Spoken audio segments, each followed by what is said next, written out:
always used to lay you clean up the messes. Down on my knees, thought I couldn't stand up on my own. Turns out sometimes you're stronger alone.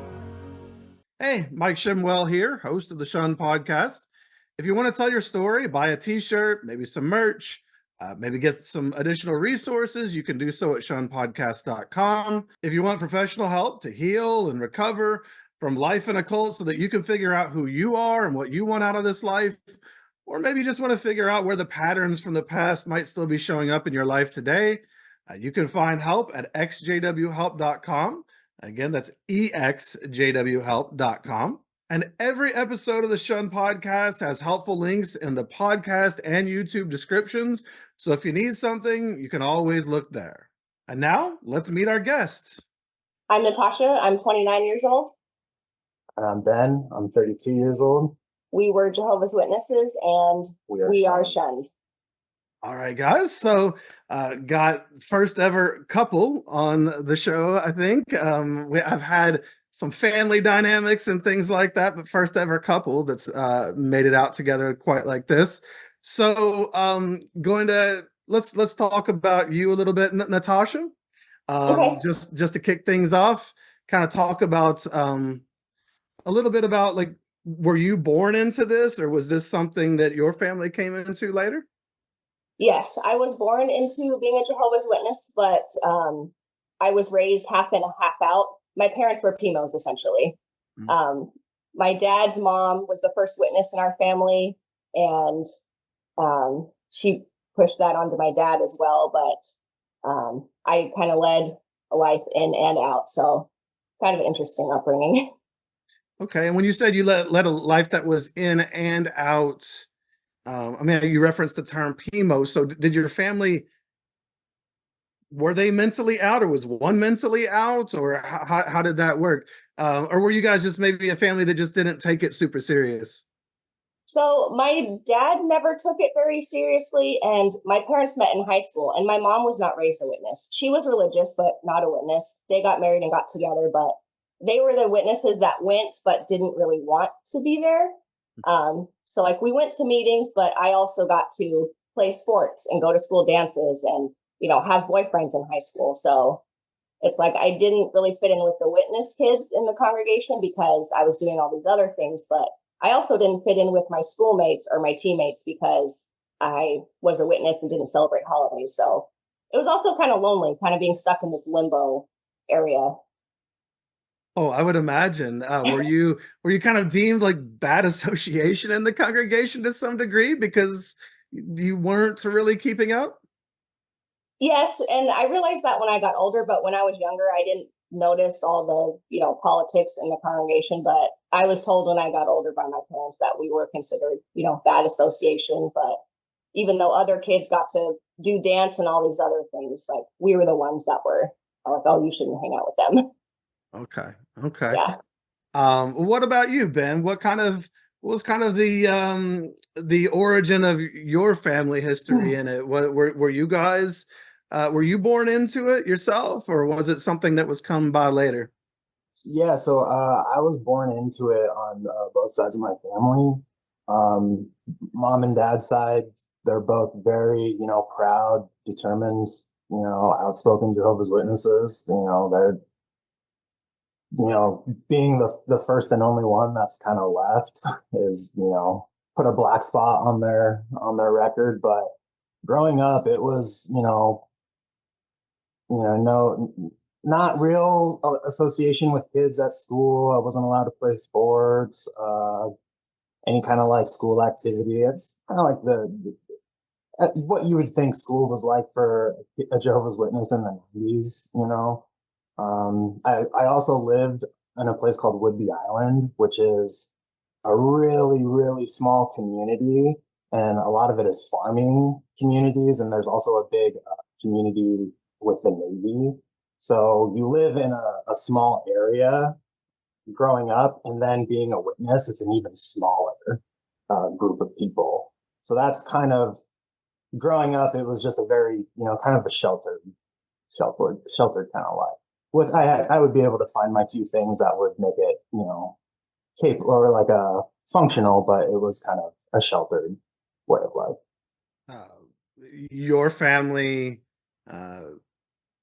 being so sheltered in it, and it sounds like so your family, do you all take it being a witness pretty seriously? Yeah, they did. They did for sure. I just and as we go on with the interview, it'll be a little bit more clear. It just didn't resonate.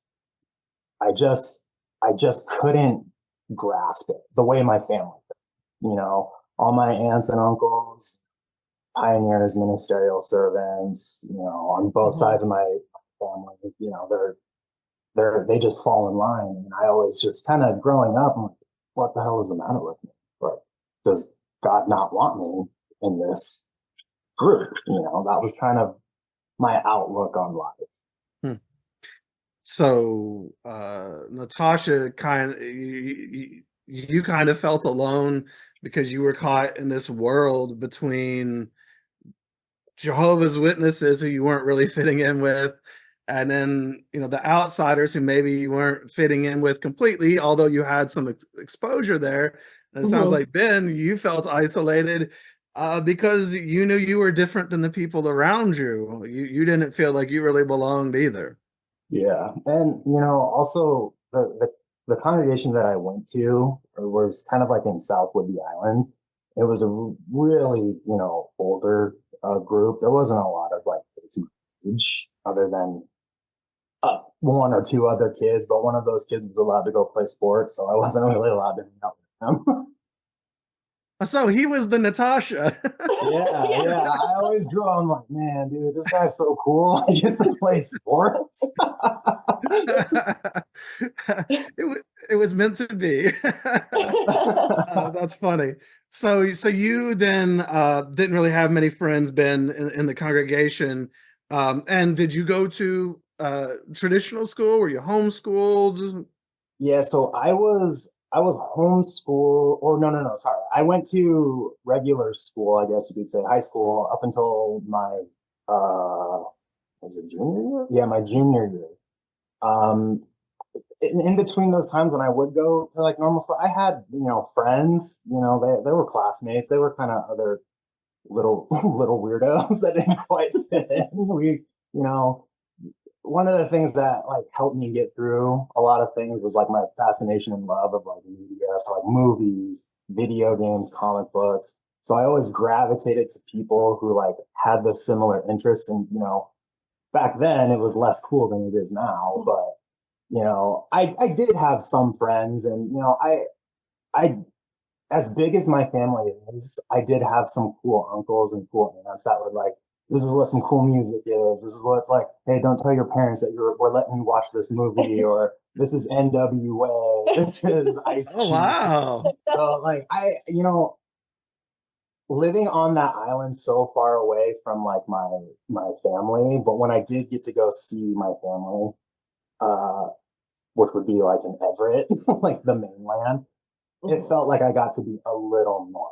So there were like little pockets of times where like I was happy, and it wasn't just chaos. Gotcha. So a big moment in usually a young witness life, especially when you're kind of raised around or in it, is baptism. For both of you. So I'll just ask, Natasha, when were you baptized? What age? And do you remember any of the circumstances around it? Yes. So I was raised in Las Vegas and then I moved here after high school as a teenager. And when Ben and I met, I was not baptized and we started dating, and that was a big deal because I wasn't baptized and not spiritually mature enough for him. So when I did decide to get baptized, in a sense, it was to kind of get people off our back. So I think I was like 18, 19 years old when I got baptized. Um, Yeah, 20. Yeah. And it was at the big like international convention we had up here. So it was a huge deal that I got baptized there. So like the experience was kind of cool being around people from around the world in this giant stadium in Seattle. All the different cultures. Yeah, so that part was cool. And then I don't know, just being baptized, it was like in the moment, it was very moving for me.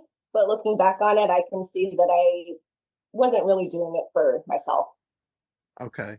Um, and so you got baptized at the International. Was that in like 2013 or Yeah. Yeah, it was. Yeah, it 17? was it's at Husky Stadium Yeah. here in Seattle. Mhm. Okay, yeah. And I just remember that because that's the last thing we ever went to. Hey man, you went out with a bang, Yeah, you dude. did. Day one, and we were like, nah, we can't do this That's anymore. it. We're Oh out. I no. can't.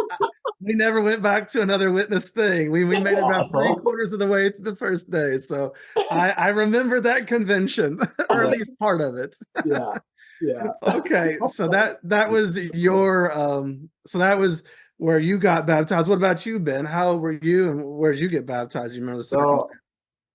uh, I got baptized when I was 18, and back then we used to have to go up to Canada. We'd have to cross the Canadian border up to Surrey, BC, and that's where I got baptized.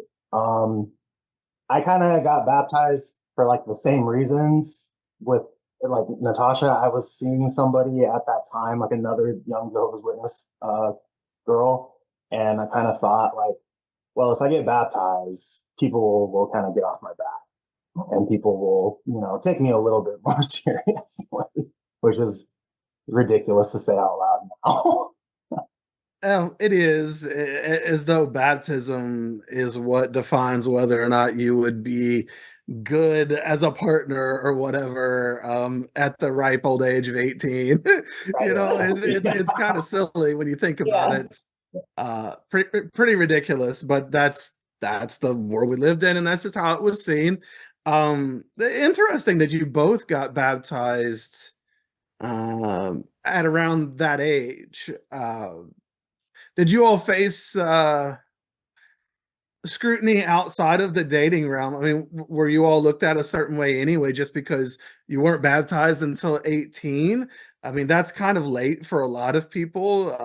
And I know at Yeah. least around here, if you weren't baptized by like 15, maybe people started looking at you with the side eye. Like, is this person really, do they care about this? Are they Yeah. good association? Yeah. I think for me, moving from, state to state, moving into Washington, I told people my background and my history. So I think they were a little bit more understanding of why I didn't get baptized so young. But that's just my experience. Okay. And I guess for me, my parents have always told me like I have like a mentality, which not great, that like Ben's gonna do whatever he wants. So I got to a certain point, like when I was about 15, I told my dad and both my parents, like, I'm having a hard time believing God.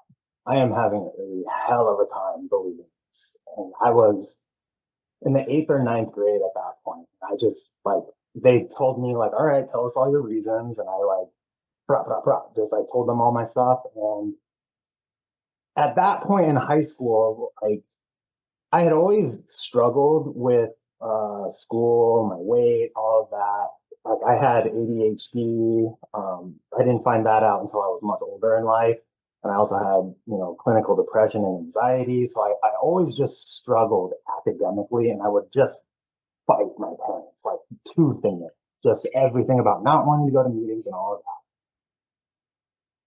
Some friends of mine in school, in the high school, they were kind of like telling their parents a little bit about like what my upbringing was like at home. And their parents were like, well, maybe you should just join the military. When you turn 18, it just sounds like you have to get out of your house. So that's like what my friends' parents at schools were telling me. And I'm like, yeah, you're right. That's all I got to do. So after I had like told my parents that I was struggling to believe in God, around 16, I told them, hey, some of me and my friends in school, we're talking about getting an apartment, and I'm gonna move out. Like the only thing that was in my mind was just getting out of my parents' house. So by the time my junior and senior year come up, they enroll me into this school that's like a homeschooling program that is predominantly all Jehovah's Witnesses. And I had to just like, dude, I thought my life was fucking over. I just like, dude, I'm hanging around all these kids, and it's just like I don't fit in with them. I just had to like force myself to like try to be one of them, to try and be a part of it, so I didn't feel like a massive outsider. And then I eventually met this girl that I thought I was in love with, and that it's interesting.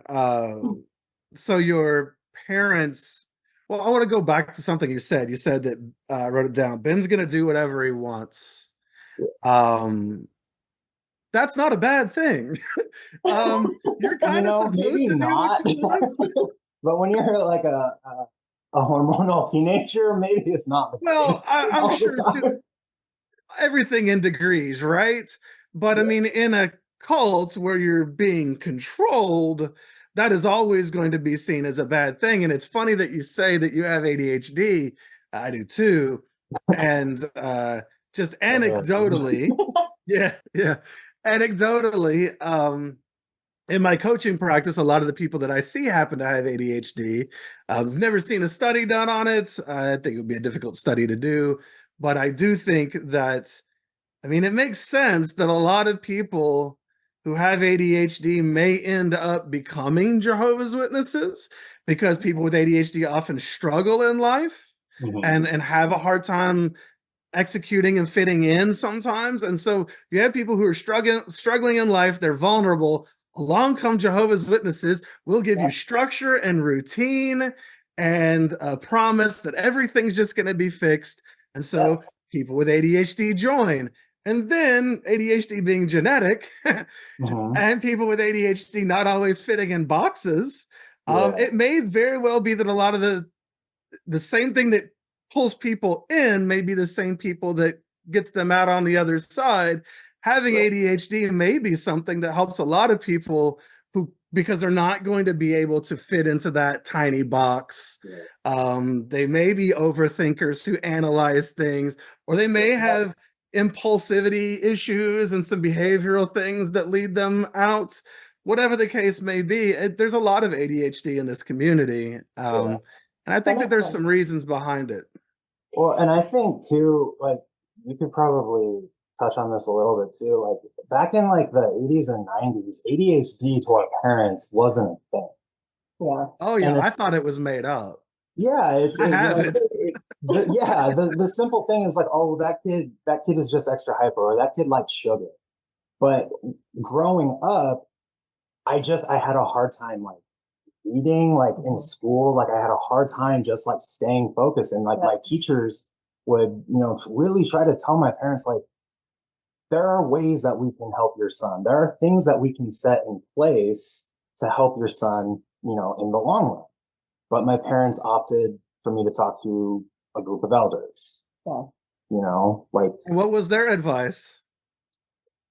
Listen to my parents, be obedient, read the Bible daily, of course. Always be willing to make adjustments. Yeah, it was just magically do better. Yeah. Just ignore it, and things will get better. It's not real. It's a discipline issue. If you just were a more disciplined person, you could discipline yourself out of ADHD. Doesn't work that way. I wish. And it being, genetic, finding that out about myself, and then watching certain mannerisms of like my dad or my mom, I'm like, oh, that's where that comes from. But the way my dad would handle his, like, when you have ADHD, like there are times that you're like obsessed with something. You just pour all your whole heart into this one thing. And my dad poured everything into this relationship. And he just got kind of addicted to it, You said the magic word. People with ADHD often have very addictive personalities, because once you finally find something that is stimulating, you want to continue with that thing because, oh, it's something I can finally focus on.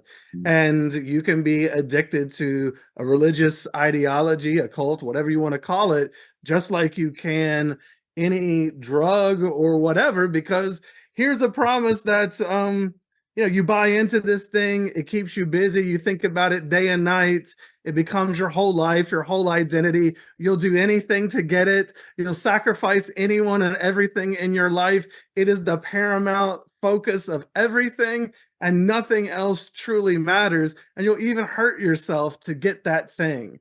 And Yeah. certainly Jehovah's Witnesses can be seen through the lens of addiction.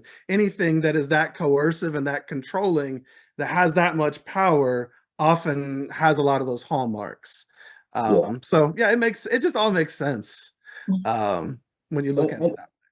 yeah, and that's where, like, when I think about that, because I feel like everybody who comes out of, any kind of like, structured religion, or like any kind of like organized living, there's a deep programming process, and then there's also a breeding process. And for a while, I was just angry. I was angry at my parents. And I'm like, man, why didn't you have me talk to them? Why didn't you have me, like, why? But they legitimately believed what they were doing was for the best. Sure. They wholeheartedly believed what they were doing was the right thing. And it's hard for me to just be so angry at somebody who legitimately thinks they were doing good. Yeah. Well, part of healing is being able to hold both things. It's being able to hold on one side, these people thought that they were doing good and to have compassion for them. And on the other side, being able to experience our own feelings of, well, it still hurt me and it still wasn't good for me. And, you can have the best of intentions, but still be doing harm. And to be Mhm. able to hold both things and to say, you know, I, don't necessarily hold it against you. I can forgive you, but it also hurts, and I have to deal with all the pain of this, and the lost years, and try to figure out a way around that. It's a difficult thing to grieve, and it involves holding a lot of things. But certainly nobody has malicious intent for the most part. They're not trying to hurt anybody. They believe this is how they believe, Yeah. Yeah. um, and they're entitled to that. Um, so you two, uh, is there anything, prior to 18? Are there any, or prior to you guys, I guess, meeting and getting together, are there any seminal moments? Is there anything there that you would like to make sure was addressed or that we talked about in your individual stories? Any big moments that maybe we should know about that kind of informed who you were? Um, Nothing else that I want to bring up on the podcast, I guess. Okay, okay, Yeah. that's fair. That's certainly fair. Um, yeah, just kind of trying to get a general idea of kind of where you guys come from, because I know we're gonna try to focus and talk a little bit more about some of the later or more recent years. Yeah. Um, but so you both got baptized. Did either of you, I don't know, did you jump into pioneering, or did you I don't know, did you feel inclined to take that to any other level? Um, well, he didn't, but Okay. like If I'm being honest, I just had to play a part to survive. Understood. I had to be active enough to keep people off my trail, and that's what I tried to do. Well, sure. You had told them early on that you weren't into this thing, and then when you said, "Hey, we're talking about moving out at 16," you were put in a school where you were forced to associate with Jehovah's Witnesses and kept from those other people, probably. So you learned to try to survive. It's a coping skill, right? I'll do what I've got to do just to Yeah. get by. Right. But you weren't really into it. What about you, Natasha? um I feel like growing up, it was just kind of a nice thing to think about, like the paradise. I'd hear stories from my grandma, the first witness in our family, and seeing pictures and, hearing about us being, you know, safe with all the animals. That, resonated with me as a kid. But um, when I was a senior in high school, my parents got divorced. And so tried going back to meetings. And so when I moved here and I was living with my grandparents, I didn't want to go to meetings necessarily, but I felt like, well, this is probably what I should do. And that set of grandparents that I lived with are not witnesses. But at the same time, we're very supportive. So at that moment, I didn't feel like I wanted to, but I did anyway. And then I met Ben. And then as things sort of progressed and we got married, him coming from a very large, devout witness family, I felt like I had to play my part, like the good witness wife and, be submissive and, all that stuff. So I kind of fell into that mindset of, the strong witness wife. Okay. So it's interesting. You said it's what I should do.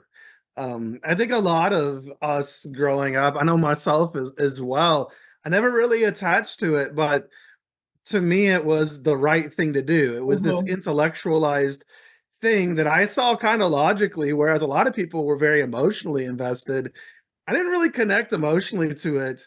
I just had been told this is the right thing to do, and given a lot of reasons, told a lot of things without the ability to question and to look outside of that to make me think that this was the only right thing to do. It Mm-hmm. was the truth. So therefore I followed it. It was, you just got to do the right thing. Yeah. Mm-hmm. Yeah, Right. exactly. And you didn't want to be a bad person. You wanted to be a No. good person. This is the Yeah. only way that you could be a good person. Yeah. What we were Um, told anyway. well, yeah, absolutely. Um, so then I guess let's talk then. So how did you two meet? So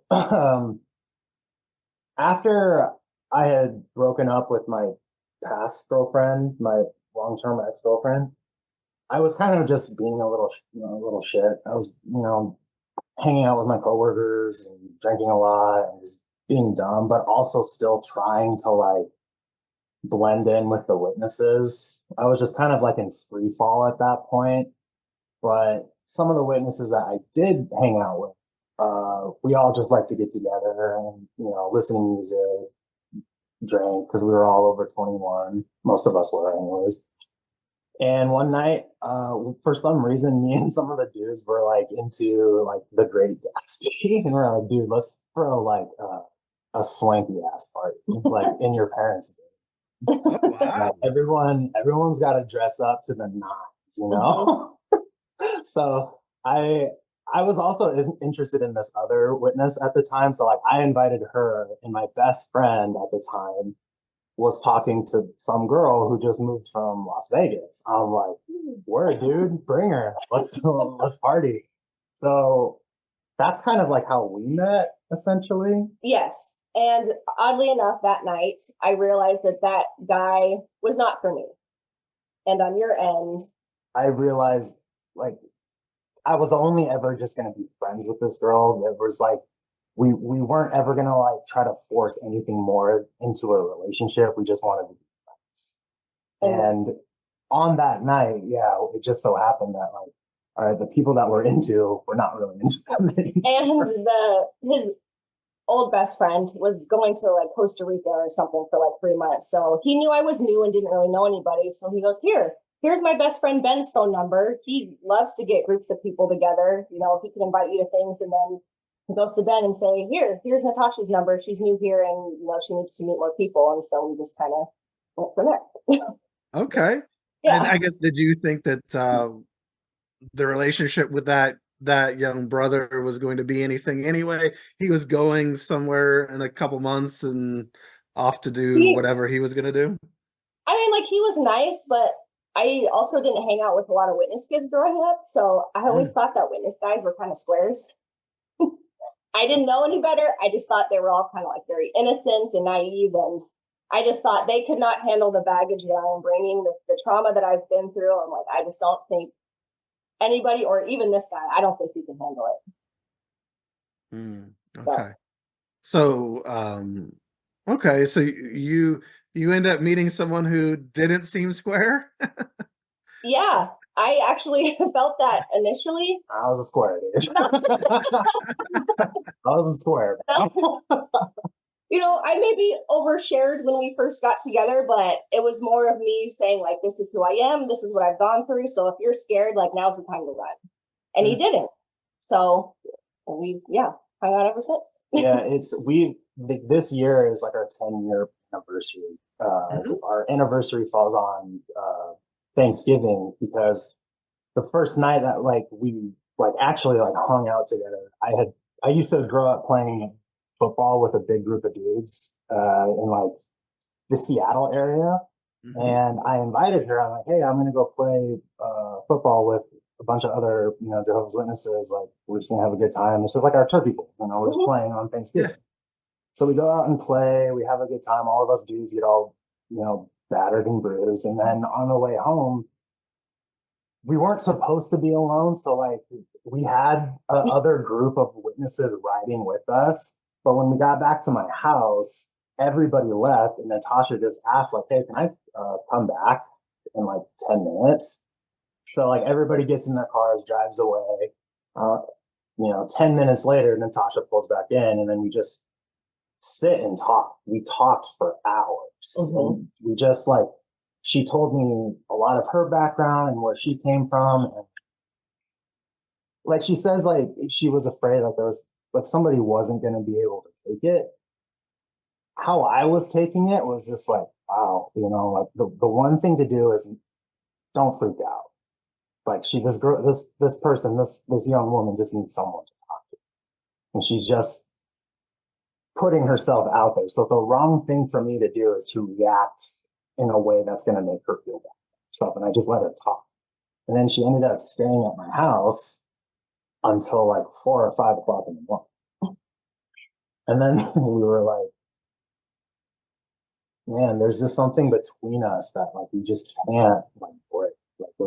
We would try to say well, if we're going to be witnesses and we're going to try to date each other, we should really try to do it the witness way. Do it the witness way. But it just wasn't us. It just wasn't us, man. And what was the witness way that you couldn't?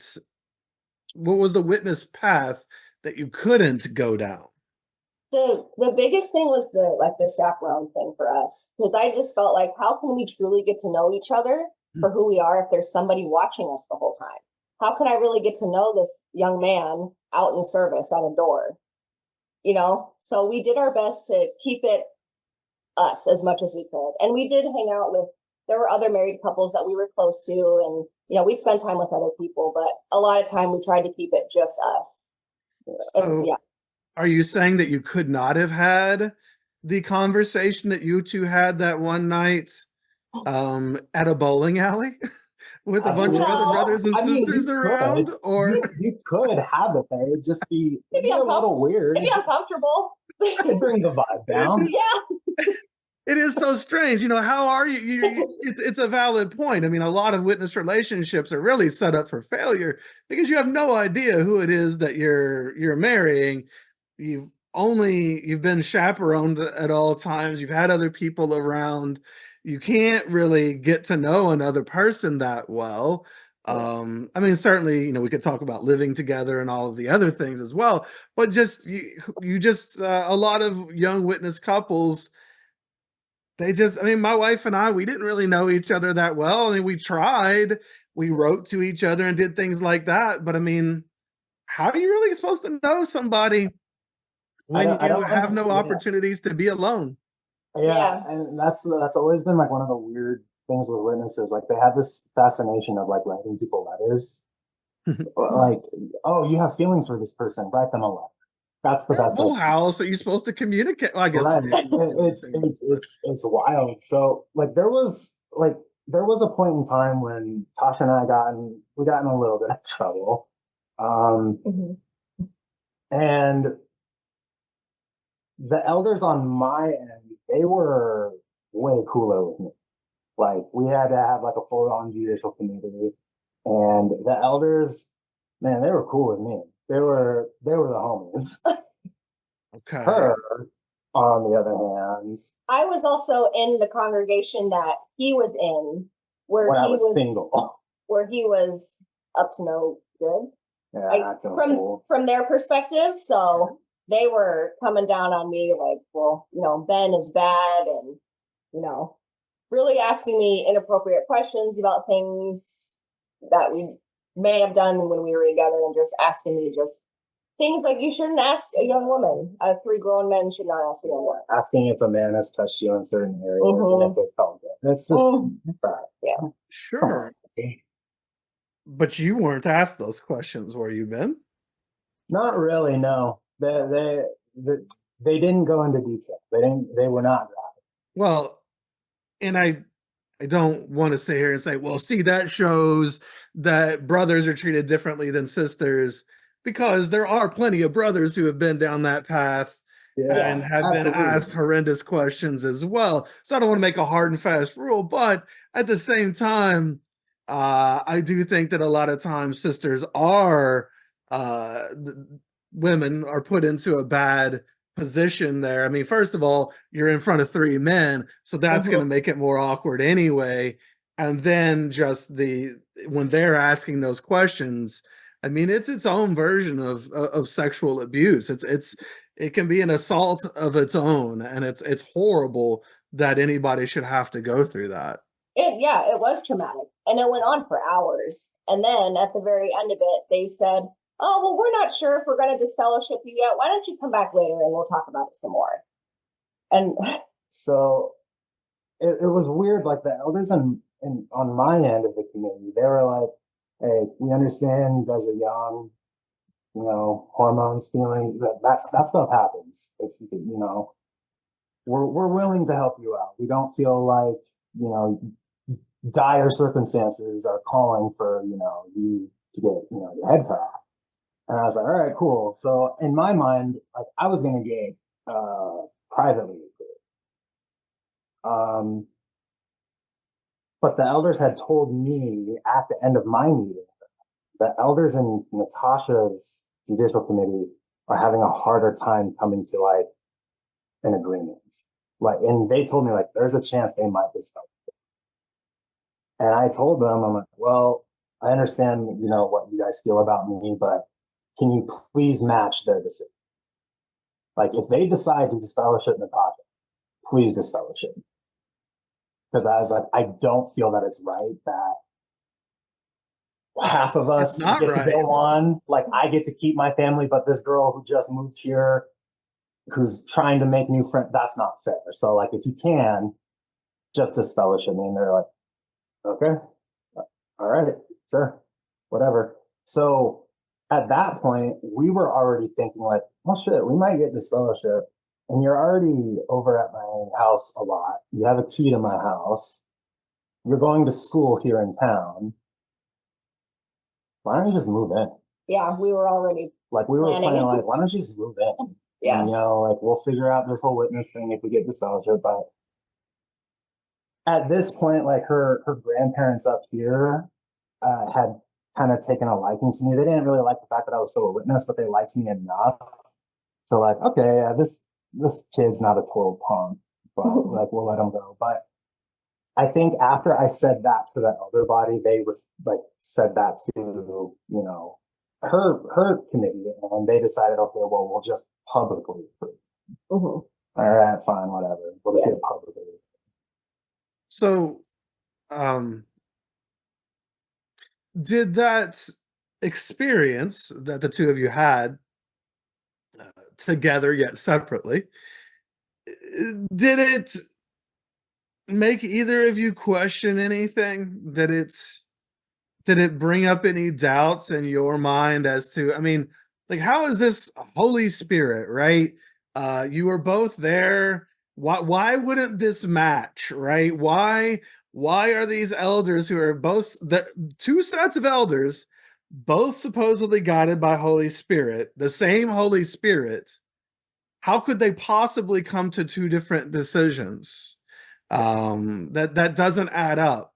Did that shake your faith at all? Did that start to make you question? Well, remember, sorry, I didn't mean to cut you off, but remember how they were doing like almost dirty police work? Yeah, the elders on my committee went to the elders on his committee, and they were saying, well, Natasha is saying all of this stuff. And Natasha's saying they have had sex, they've done this, they've done that. And I'm like the elders on my committee, like, yeah, this is what your girl is saying to you, boy. And I'm like, what the fuck, dude? So I'm like, I gotta make a phone call real quick, dude. So I like bop out of that meeting, and I'm like, Natasha, what the fuck did you just say to these people? I was like, we are fucking dead. It's like, I did not say any of that. Like, I swear on whatever, I did not say any of that stuff. So once we found out they were doing their, like you said, dirty police work. Yeah, it's like good cop, bad cop. Yeah. It was. And I was like, why are they making it seem like I'm the bad guy here? Yeah. Also, why all of this effort to try to disfellowship somebody? Why all of this? If they care about you guys, why do they need to like lie and manipulate to try to get something out of you guys? At the end of the day, even if they got the truth and it wasn't what you guys said originally, like, why is that necessary? What are the? It just doesn't feel, none of that feels loving, and feel, it's all overreach. Yeah. And I felt like when Natasha told me like who the elders were on her committee, like the three dudes that they picked all had some kind of axe to grind against me. Like all three of those brothers at one point wanted me disfellowship for different reasons. Had the roles been reversed and Natasha was at your hall and Ben, you were at Natasha's, you would have been in that judicial committee and they would have been, cutting your throat. Yeah, they would have been finally. Because these weren't your homies, these weren't your boys, these were the people who had it out for you. So it can work both ways when you depending on your experiences with those brothers. Right, absolutely. Wow. Yeah. Well, so after that, I don't know, we kind of just decided like, well, we've been dating for a while. We're kind of jumping through things a little quick, but like, we'll fast forward. At that point, we had been dating for a while, and then we're like, well, let's just get married. Like, we can't. That sounds super unromantic the way I said it, but we had decided like, well, let's get married. We love each other and all this, and after we had been reproved, it was crazy. Like everybody in my Kingdom Hall out here in Mount Vernon was so supportive and loving to Natasha. Mm-hmm. Anytime Natasha would show up for our meeting, they were, oh my gosh, it's you. I'm so happy to see you. It was like being genuinely sweet to Natasha. Like there's a few weirdos in that Kingdom Hall, but like to this day, the way that Kingdom Hall treated Natasha and myself is very heartwarming because there were good people. And they did show Natasha, some kind of love. So I will always respect those people.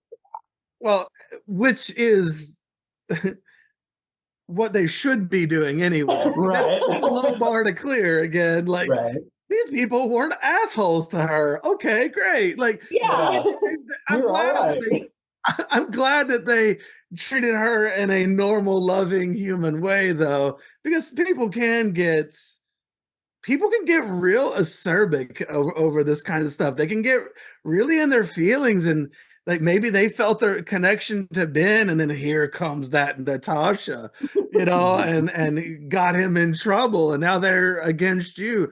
But I am glad that it does sound like people were trying to be generally supportive and loving as they should be. Yeah. That's good. Yeah. You felt at least I'm sorry. No, go ahead.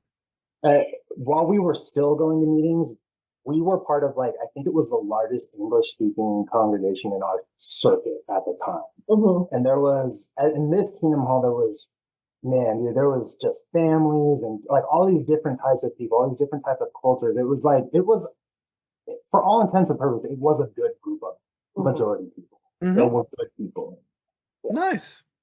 And so you guys, did you, now that you're there and people are being supportive, like, I don't know, did you get invited out as a couple with other couples, or was there maybe, were there like older couples, as they would say, who maybe took you all under their wing or something like that? Did they show that they cared as far as like association and how they came and maybe rallied around you guys?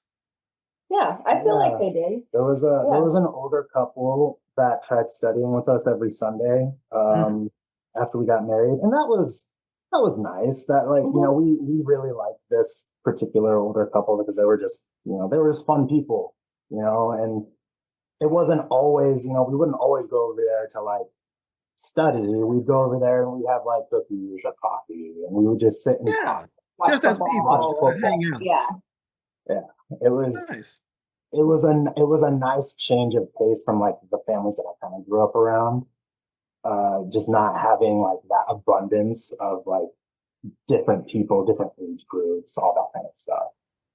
And did I mean, again, because both of you have come from backgrounds where neither of you were really super connecting to the witness way of life, now that the two of you were together and you were in these kingdom halls, you had been publicly reproved, but now people were treating you kindly in that congregation. Did that start to make either or both of you feel more connected to it? It made me feel more connected to it for sure. And I think that's when I tried to take it more serious at the time. So I had told Ben that I wanted to try pioneering.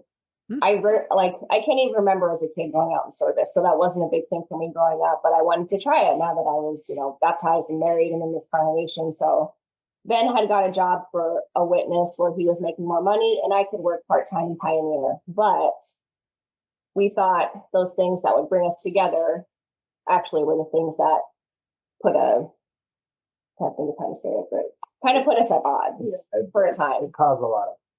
And was that when you guys were still dating, or was that after you were married? After we were married. This is after we got. Yeah. Okay, so let's go to the marriage. So, how long was it between you guys being reproved, let's say, and then you the two of you got married? And yeah, how long was it? I'll just start there. I don't even remember. You got married in I don't. got reproved in December. I don't remember, but I'll go with what he says. Okay, I remember roughly 5-6 months, something like that. Yeah, it was about 5-6 months. We planned on our wedding in about 5-6 months. Gotcha.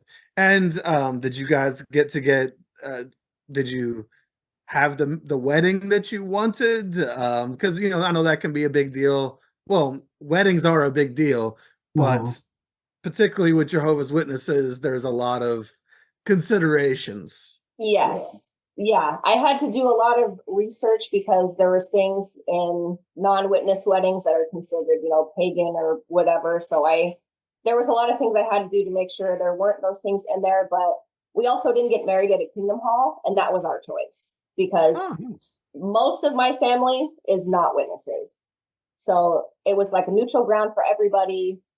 So like there was the witnesses on one side and like my family on the other side. And like some of our coworkers have shown up. One thing about us is like Tasha and I have always been able to like make friends just about everywhere we go. So like we've always been able to like make friends with our coworkers or people that we just start talking to at the gym. Like we'll invite these people that we just become friends with to our wedding. So like there was a good amount of people at our wedding that were. Yeah. And they had some questions. They definitely had some questions. They had some questions like after the ceremony. Yeah. Like, so my dad, me and my father do not see eye to eye. But back at this point in time, I thought it would have been awesome for my father to give our wedding talk. Sure. It was just a public talk. That's all it was. But I asked him, like when the bride comes down, it's tradition that everybody stands and shows respect. Well, that doesn't really happen at a lot of witness weddings. And I told my dad, I'm like, hey, make sure everybody stands up, like to show respect. So like me and my dad are standing up and everybody starts, turning around to look at Natasha. And my dad and me are like telling people like, get your ass up, stand up. And everybody stands up. And then a couple of witnesses were just like, yo, man, what was that about? well, why do we got to do that? And it's like, we've never done that at Kingdom Hall. I'm like, well, it's an old tradition that you show respect to the wife on the, like, her day. You stand out of respect. And they're like, To a huh? woman, though, Yeah, yeah. And right? then I mean, isn't that what it, a woman, yeah. But like the other all the question that witnesses they are? had, which was like the worldly people had, was just like, so at the end of a wedding, you're like, I now pronounce you Mr. and Mrs. So and so. So my dad is like, I'm proud to pronounce brother and sister Ben and Natasha Wall. And everyone goes, Huh? laughing. And they're like, my coworkers like that weren't witnesses are like, yo, why'd your dad say you were brother and sister? I think like Yeah, that's that's kind of weird. that's weird. And I like specifically asked him, like, hey, can you just say Mr. and Mrs. Ben Wong? Mr. and Mrs. Ben and Natasha Wong. Yeah, I'll remember that. I think he just forgot. And he goes, brother and sister Ben and Natasha Wong. And everyone was like, oh, that's weird. The cringy witness weddings that some of us have had. My wife and I don't even watch our tape because it's just like, I don't know, man. I've found out a lot of things about people there and they all shun us, and it's just Yeah, and it's so cringy, the yeah, misogyny and the talk, and it's yeah, just it's messed yeah. up. But Yeah. And like we were bummed because we weren't allowed to write vows for each other. Yeah. And yeah, there's no we didn't know personalization, that. is there? No. Yeah, we didn't know that. I'm like, man, it would have been really nice to say some things, but like we didn't have a wedding party. It was just her and I, just like, Oh yeah, we didn't either. Yeah. Nice. nice, Yeah, nice. no wedding party. Yeah, Kept it simple. yeah.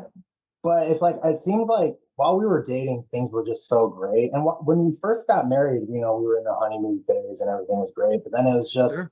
the regime of going to every meeting, going out in service, making sure you're commenting. Well, then you have the special day assembly. Well, now you have the 3-day convention. It's just everything is just like, man, it just never ends. And being just growing up, there's just like, it just doesn't resonate with me. I'm just playing a part. I'm trying to appease everyone around me so I can still have my family. I'm just trying to, make sure my wife is happy, make sure she has enough to pioneer and get all her heart's content. Um, how long before Natasha? How long before you started pioneering after your wedding? It was a couple years. Couple years, okay. Because Yeah. I was wondering, the two of you get married. Ben, you're playing a part. Like, do you two know where each other really is with this thing at that point? Like, were you all aware of how each other was truly feeling? Because that's a difficult conversation to have. Yeah. And that's where our conflict came from, because now I'm putting my heart into this and I'm looking at him thinking, why don't you share the same like enthusiasm for it? Yeah. And that's where a lot of it, our struggle came from, before meetings or service or family functions or just any witness function. Almost every time we were fighting before and after, and we just couldn't figure out, like, why am I, it seems like we're doing all the right things. He's working for a witness and I'm pioneering, and we're doing all these things. Why are we so unhappy? Like, we couldn't figure it out at the time. And I was working so much, like, even though I was working for witnesses, I was working anywhere from 50 to 60 hours a week. And there were times like elders who worked at that or who worked at that company, they asked me like, hey, do you mind staying late tonight to finish up this project? Because it needs to ship tomorrow. And I'm like, well, I got meeting. And it's an elder telling me, like, well, can you stay or not? Like, this kind of needs to go out. Saturdays, weekends. Yeah, Saturdays, weekends. And I was going days where I wasn't seeing Natasha. Like, I would come home at around 7:30 at night and she was a couple of minutes late for meeting. So she's running down the stairs from our first apartment, trying to get into the car to go to meeting. And I'm walking up the stairs just to go to bed. Like, I was like, I'll see you tomorrow or whenever, because I have to work tomorrow. Yeah. It's just, so there was that friction that like I wasn't making as many meetings, and I was just angry all the time. And the times that we would go to meetings, we would be arguing on the way there, sit down for 2 hours, leave as soon as the meeting ends, and then we're arguing on the way home. And we're always arguing about essentially the regime of being a witness and how it's not working. It's just not working for me. So I think a lot of people, if they think back about their families, and I would say Jenny and I as well, when we were Jehovah's Witnesses together, but I think I can think back to my parents. I know she's talked about hers at times. The amount of pressure that is applied to couples or larger families just to go to these conventions, to go to all these meetings. You're already exhausted after work. It puts everybody on edge. It raises everybody's stress level. And we would argue a lot going to and coming from conventions and things like that. I hated conventions. We had some of our worst arguments around conventions. Well, yeah. Because they were so stressful, right? And then you're there and you're listening and they're telling you all the ways you're wrong and all the things you're not doing right. And you're just feeling this, oh man, I need to go back and I need to like really refocus. And this is supposed to be uplifting, but now I'm just feeling the pressure rise and I'm already exhausted just being here. And this is boring. And I'm taking 3 days of my life to squeeze this in. And it's just a lot. And there's just never a break. And I think a lot of people had big fights around conventions and assemblies and things like that. It just naturally adds stress into anyone's life. And within like the last few times we were actually going to conventions, we had like kind of gotten in the habit of, instead of staying in like the society's list of preferred hotels that you could stay at in that little area that you're going to go to, my family and we kind of just got into the habit of getting Airbnbs, like a big Airbnb where all of us would just like, stock the house full of food, and we get there we get there Thursday, and then we stay all the way till Monday. And yeah, dude, it's just like the fights between, if it wasn't Natasha and I, the fights like my family and I would get in, just because it's just like, dude, I spent 9 hours hearing all of this. I don't want to talk about it over dinner.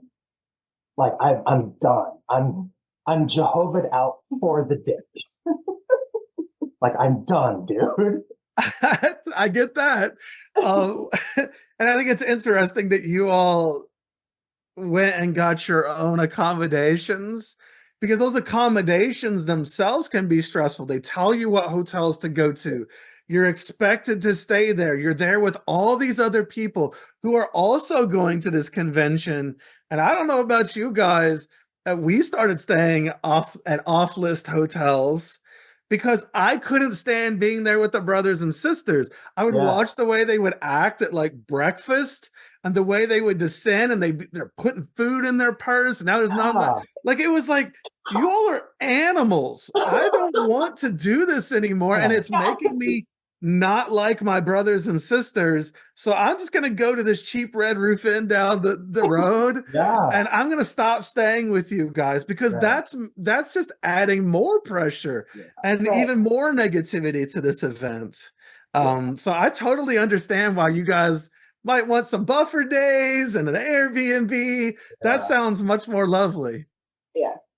It's just thinking back on those times, like where, you had to get ready for the convention, like the days leading up to, like, you hear about the conventions months in advance, but like those days leading up to it, it's just, I remember like my heart would just be like racing and racing. And then for a lot of my family, like those conventions were, a lot of us would all be in the same area at once. So we would always have to get some big family. So we have to like block off all these people that are trying to walk through, and we're like, oh, look how big our family is. Look at all of us serving Jehovah. Everyone get in. But like I said earlier, I always struggled with my weight growing up. And if, like, I said this to my family, like when I was leaving, like, if you look at every single one of those family pictures at those conventions, I get fatter and fatter and fatter, and my smile is smaller and smaller and smaller.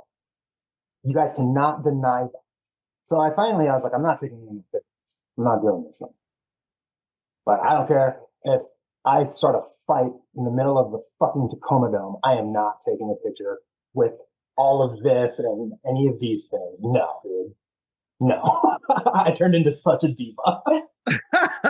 Well, those pictures can really tell a story. I mean, I've Yeah. seen a lot of pictures of Jehovah's Witnesses at their conventions, and they don't look happy. And I have those pictures of my family too, where it's the fake plastered smile because you know you're supposed to, but you're so exhausted. And it's Yeah. just so much. Now, Yeah. let me ask you, Natasha, so you're going to these events.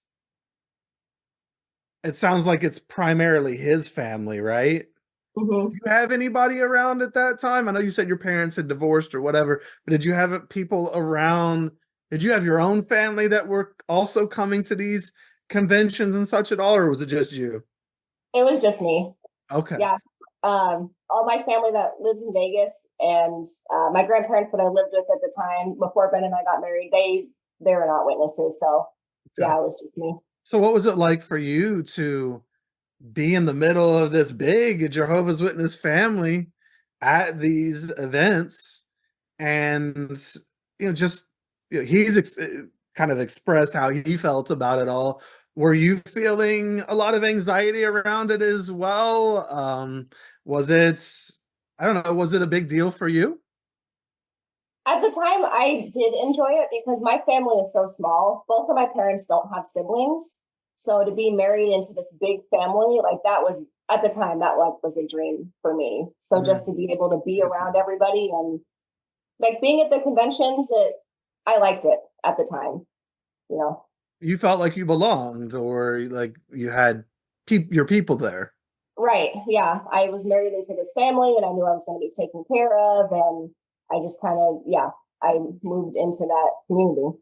Gotcha. It's just Mhm. interesting to see how, we can all have such different experiences even at the same thing, right? Yeah. We're all bringing so much to all of these events and yeah.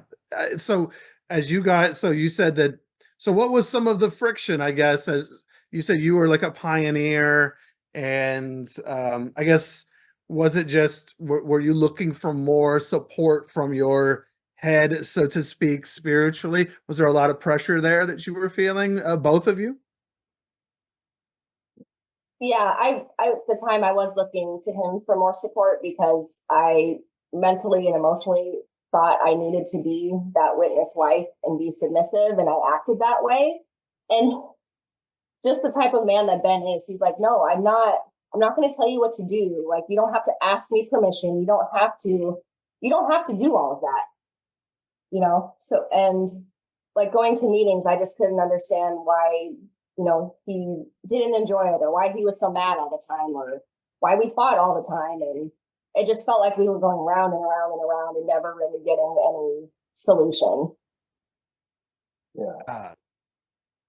It is interesting because they give you these roles that you're supposed to play, Mm-hmm. and you're supposed to be the submissive wife, right? And he's supposed to want that, but what if he doesn't? Yeah. And that's really difficult. We did a lot of that too because I was like, I don't know, I'm not your boss. I don't want to be. I don't like this thing. I want a Right. partner who walks beside me. I don't Yeah. need somebody to walk 10 steps behind me or that I have to drag through life. Yeah. And there were a few times, like the dress code at, the Oh, Kingdom Halls and all that is pretty strict, right? So Natasha coming from, I don't know, it was a more metropolitan area where the style of dress is a little bit different. Um, brothers would come up to me and be like, "Hey, Tasha's dress is like really tight, or it's a little too high," and I was just like, "Oh, well, I'm not wearing this, so you should probably go talk to Natasha." Like, well, I'm going to tell you because you're the spiritual head. Like, Mhm. well, Natasha's her own person. You should go talk to her. And that is just how I operate. I was just like, no, dude, I'm not doing this for you. You go talk to her. And it's just, that's why it just like never really clicked. Like the elders got to the point where like, well, we're not going to ask Ben to like handle microphones or do anything like that because it's just, we can't make him do anything. We He can't. can't even get his wife under control. Yeah, exactly. And like there was a time where like before, I grew up my beard, I just like I was still dealing with like social anxiety like really bad. And I felt like, you know what, if I grow a beard, that is gonna be a clear sign to everyone to just like I just need space. So I grew a beard for a while and they heckled Tasha about that for a good bit of time while So she was Natasha was supposed to get you under control and yeah.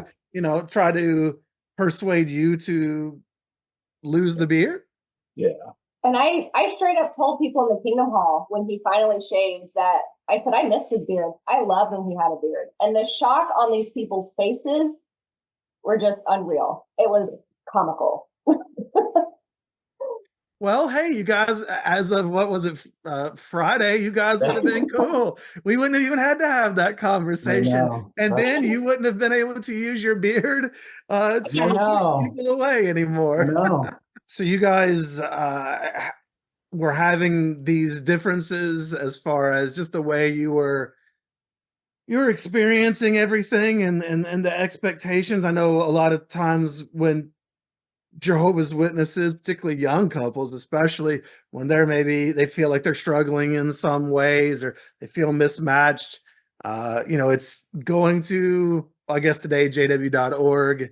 I would have maybe the Watchtower online library or whatever, but going and like looking up articles or going to the elders or a mature couple. Like how did you guys handle all of that?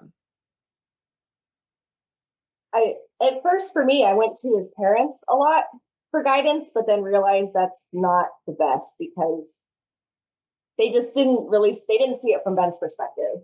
Yeah. And so I felt that wasn't helpful. And then we would have shepherding calls and we'd go to elders that we trusted and we knew cared about us and, wanted the best for us. But I still feel like I felt uplifted when they left, but I know for Ben, I don't want to speak for you, but it seemed like it didn't really help him either. I mean, like when they would leave, I would hear what they had to say, and like what they had to say was good stuff. Like what they were saying wasn't necessarily bad or malicious. It just wasn't affecting me in the way it affected Natasha. No Well, matter how and hard I tried to like force myself to believe and go along with this, it was always just I'm a square peg trying to go into a round hole. I can't force myself as much as I should to believe this. I just can't. It's mentally and physically impossible. And just like when you were a kid, Ben, and you went to the elders and uh, the answer to ADHD or whatever was just go to the meetings more, pray more, study more, read the Bible, such and such. I mean, those are usually the answers that are given in shepherding calls, right? I mean, it's kind of the same general principles, just invest yourself more into Jehovah and his service, Mhm. and everything will just be okay. It'll all work out as long as you keep Jehovah first. But for you, you're saying it's that same message. It's still not something that I'm identifying with or really feeling. Right, and you can probably back me up on this. Like sometimes when you would sit in the Kingdom Hall, your mind would just wander. Your mind just wanders all these different places, all these things you shouldn't be thinking about in the middle of a meeting.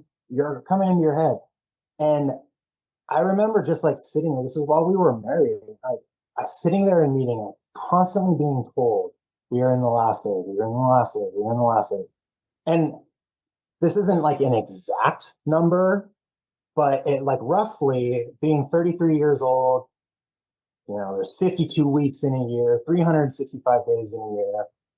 I have lived thousands of days. I have been alive for thousands of days.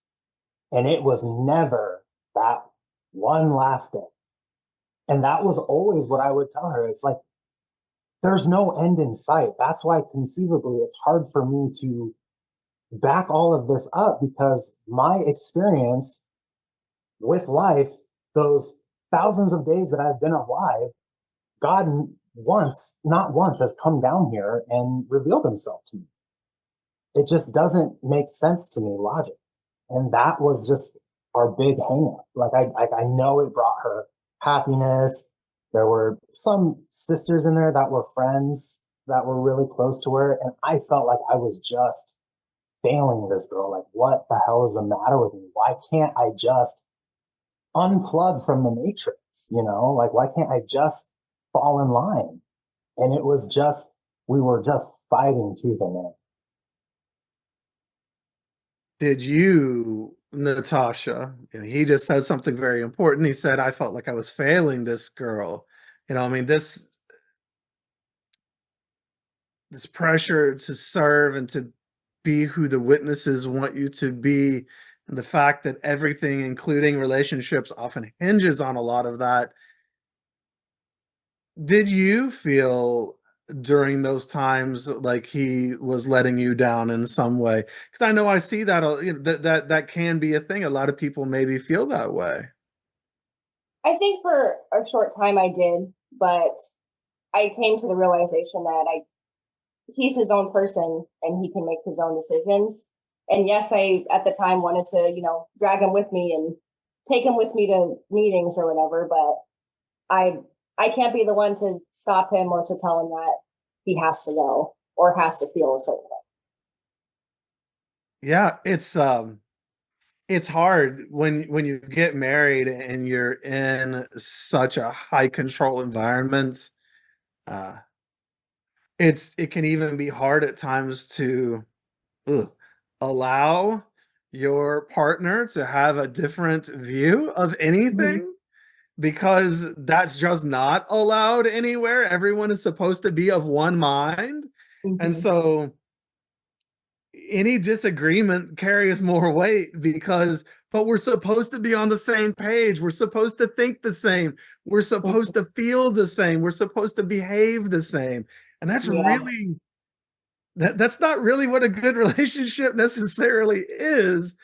That starts to sound rather culty itself. Like, as the family arrangement, we're supposed to be united in everything, in Mm-hmm. thought and mind. And I mean, we'll talk about it probably as we talk about the other side, but sometimes that's a hard lesson to learn, or that is part of the growing pains of being out on the other side of it as Mhm. a couple is, oh, but we may not see the world the same anymore. Yeah. We may Right. start developing our own ways of seeing things that could be maybe even diametrically opposed at times. And how do we handle that Yeah. in ways? That's a really all of this is very it's just very complicated, isn't it? I Yeah. mean, Yeah. relationships are hard anyway.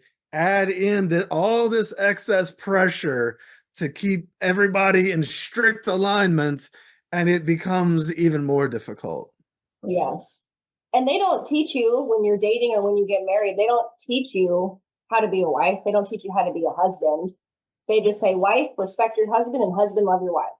They don't teach you how to handle disagreements or the past trauma or things that still affect you to this day, how to handle that. And that's where we struggled too. Well, and they also don't teach you at all that people, I mean, agree with all of that.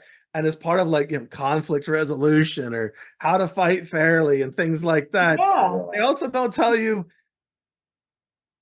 humans are supposed to change as they go through various seasons of life. You are not, or you should not be the same person at 40 that you were at 20, or at Right. 60 than you are at 40. Mm-hmm. We are supposed to grow, and changed somewhat as individuals. And, for witnesses, it's just like, well, here's the prescribed path. This is what it's always been, and this is what it will always be. And there should be no deviation from it. And so when there is any deviation, it can feel like the world is ending because, well, what's that look like? I didn't think anything was ever supposed to change. Yeah. And the only constant is change. Right. Yeah. And growing up in those high control areas where it's like you're living as if every day is going to be your last, or like every day Jehovah's going to come down. Like you live your life every day in, day out, like a life or death situation. In that religion or in that group, there are things put in front of you and you have to make a choice, and these choices mean your life. And like how like passionate, like whether it was Natasha or family, how just like they would just get so emotionally invested in this thing, this religion, that I just couldn't match. And anytime I tried to like play it up, it just seemed half-hearted. It didn't seem genuine. So it was easier for me just to kind of like sit back and be quiet. So then you're sitting back and being quiet. Natasha, you are realizing that he's his own person and that he may not feel the same. How do things, I mean, obviously you're talking to me today. So how do things start to change? How do things uh, progress, or whatever you would call it, as those dynamics shift? How did you, Natasha, start maybe accepting who he was and accepting that difference instead of fighting against it? I think what helped us a lot was moving out of that apartment we were in, a whole different space. And shortly afterwards, COVID happened. And COVID was a huge catalyst for our exit of the Jehovah's Witnesses. It became easier and easier to not participate. And I remember at this time when we moved, our relationship got better and better because we were spending more and more time with each other away from the meetings and service. And I remember studying with somebody, and how Ben described it as half-hearted, that's how it felt. It started to feel more like a chore rather than something I really wanted to be doing. And realizing eventually we came to this decision, oh wait, it's not us that's not working. It's this religion that we're trying to fit and mold ourselves into that's not working. We want to be together, but how we're living our life together is not working for us. And it's not healthy. Yeah. It just wasn't healthy. So how did you all start having those conversations? Because those conversations, Jehovah's Witnesses have many hooks in us. Mm-hmm. There's our family relationships and dynamics. There's the doctrine itself. There's the culture of the organization. There's the community. There can be other aspects of control, financial control. There can be lots of different things that are there. Like for myself and my wife, for me, it was the culture and the group where I started noticing the issues and the things that did not seem like what I was told they were supposed to be. And with my wife, she, on the other hand, was reading the Bible, and that she had tried to double down on the Bible, and she wanted to read it, hoping that it would reinforce her faith. And then she was starting to see things, particularly in the first part of the Bible, that were really messed up to her, and that she had a real hard time trying to grasp and like, how do I make sense of this? Mm-hmm. This horrible thing has just happened. What do I do with this? And so we were kind of going the same direction, but on two different planes. Mm-hmm. For you guys, how did you all start handling those conversations, or did you start investigating things, or was it just you just stopped going, or what was that path for you all? Yeah. So, like Tasha said, things there was like a real pivotal point, like when we started doing Zoom meetings. That was like, okay, maybe this is like a breath of fresh air. But as soon as 2 weeks turned to 6 weeks, in my mind, I was like, I might have like a legit chance to escape.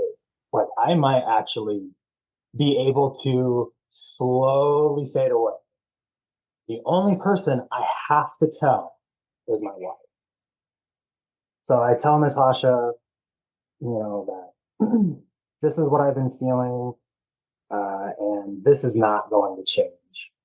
Like, if this is what you want to do, I will support you. I will be there for you, but I have to. I can't do it anymore for like mental health.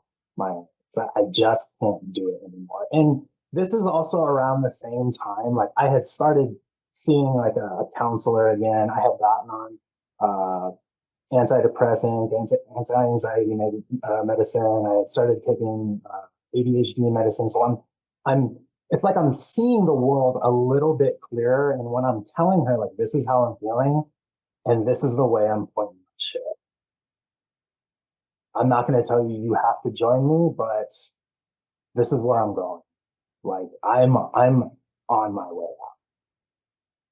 But I should back up just like a little bit before then, because I don't know if any of the people who listen to this podcast know Natasha and I, or have like heard about our story up in Washington.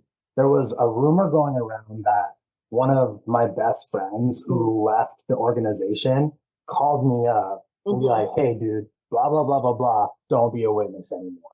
And for a long time, like family and other people were saying, like, Ben's out of the religion because his friend called. What had really happened, I had called my friend and who had moved down to California. He had like stopped going to meetings. He made it clear to me. He was like, hey, dude, I still love you. You're still my homie, but this is the choice I got to make from you. This is what I got to do with my life right now. I still got love for you, but this is what it is. And I was like, hey, man, whatever. I'll still fuck with you. It's not a problem with me. So a couple weeks go by, and then I call him, and I just start having like, dude, since you told me how you've been feeling and how you've transitioned out, these are some of the feelings that these are some of the things that I've struggled with. And my friend is just sitting there for like over an hour on the phone with me, just listening to him. And it got to a point where I did say, like, dude, I just have never believed it. And he just goes, stop right there. Do not look up any apostate things. Do not look up anything. And I go, why? And he just goes, once you see those things, you cannot unsee them. Pandora does not go back into the box. And he was adamant about, like, I'm not going to be the one that turned you. I'm not going to be that one. All right, hey boy, whatever, cool. So I start looking at things, just like documentaries on YouTube, little short films, and then I saw the Leah Remini Scientology special that they did on Jehovah's Witnesses. And I've always been the kind of person where, like, someone might have some valid points, but I'm going to try to be the devil. I try to see it from both sides. So I watch these documentaries thinking that, like, there's going to be some kind of like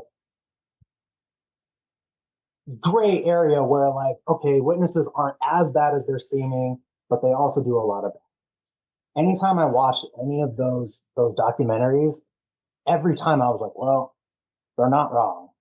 They got all the facts. They're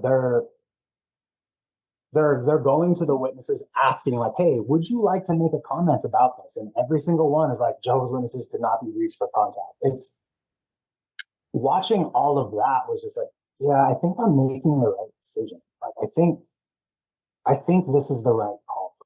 And all through the Zoom meeting, we just tried to like play it up as best as we could, and then we just kind of like we just disappeared. I changed my phone number. I got rid of my Instagram for a while. that kind of stuff. We took certain precautions just to like fix it.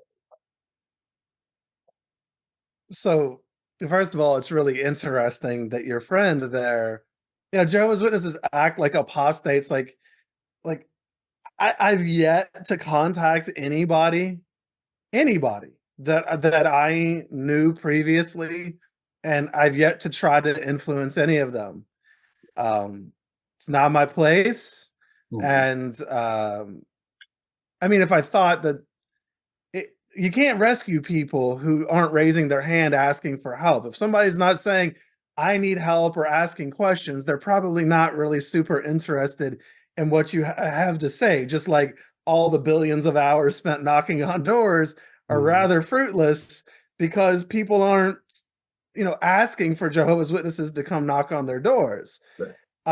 So I don't do that. And it's funny that they'll just crucify somebody like your friend there as though he was some catalyst for all of this when it was you calling him saying, "Hey man, like I'm not sure about all this." And he's And like, it's "Hey, just, don't look at this stuff unless you're yeah. ready."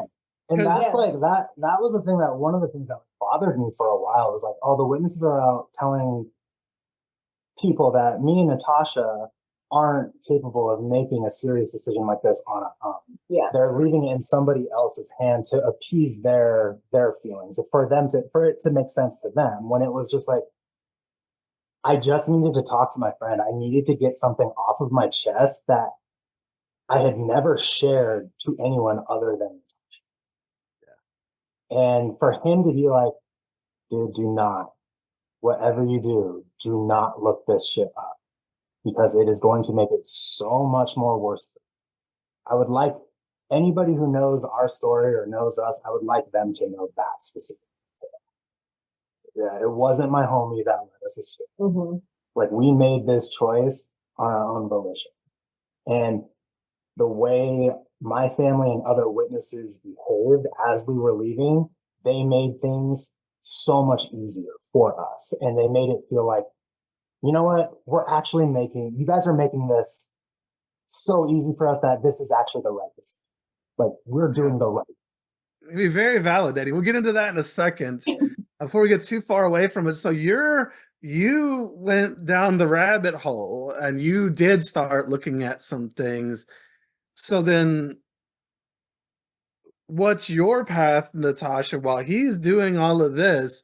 Are you are you right there with him? Like, are you questioning too, or are you concerned? Or maybe you didn't even know all of what he was looking at the time. Like, because it's very difficult. I remember asking my wife for permission to look at apostate things because I told her, like, once I see whatever I see, I can't unsee it. And you already know I can't keep my mouth shut. So, like, I need to make sure that you're okay or ready for me to be able to do that. She's like, "Oh yeah, cool, whatever. Do you?" Yeah. So what was that like for you guys? I did not look at apostate stuff for a long time. I think I kind of fought it till the end. Like I was questioning in my head, but even though I was raised, half in and half out of being a witness, it was still all I knew. So I was like, I believed it until like I was questioning it and still doing it and still doing it. And I think a big thing for me was when we took a trip to Mexico with our friends, and even while they were down there, like they were asking us, like, why do you still do it? They were asking me, why do you still go? And I didn't have an answer. I was like, I don't know. I don't know why I keep doing this. And I heard them say things. Certain people were saying things, and it was like, ooh, I don't like how they're talking. But then coming back from Mexico, I thought, well, I'm still going to go to meetings. But then I came back, and then having to go back to the regime that uh, the witness lifestyle, it's like I don't think I can do this anymore. Being in Mexico, being able to express myself, and not that I was doing anything bad, but just dress however I want, dance however I want, go out to eat or just have a good time and live the life that I want. And having to come back and everybody freaking out because we went to Mexico or who we went with, and all this stuff, his family and all these people asking me all these questions. And it's like, no, I didn't do anything wrong. So that was the big turning point for me where I said, Ben, I don't think I want to be a witness anymore. So once you started seeing that, did that prompt you then? Because I don't know exactly when the bitter end is, or whatever. So like, did that prompt you to start looking into it at that time? Or were you just like, you know what? This doesn't fit me. I don't like the way it makes me feel. And so I'm just gonna kind of walk away.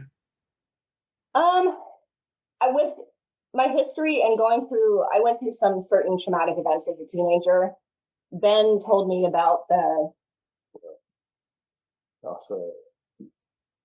one and the one on Netflix, Leah Remini's. The Scientology. When I saw that episode on Scientology, right then and there I was done.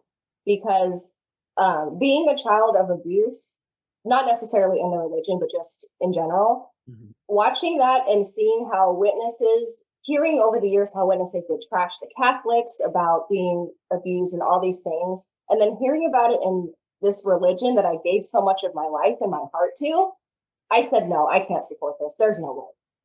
And then that was it for me. I was done. So you two, so at that point, timing of things doesn't necessarily always overlap. Jenny and I, when we were making our path out, we agreed to give each other the space to go at their own pace. We were just both kind of going down a path. There was momentum that we were both making toward what would eventually be our exit, but we didn't really realize that. We just knew that we were both looking into this thing in our own ways. And there were times where maybe she was farther ahead than I was. And I mean, she was like, yeah, let's go. And I was like, oh no, I don't know that I'm ready yet. And then I was like, yeah, let's go. And she's like, no, I'm not ready yet. So as you two are on these, and for a lot of people, this is the first time maybe you've ever been on separate paths. Even though you're going down the same trajectory, the same direction, you might not be in the same place.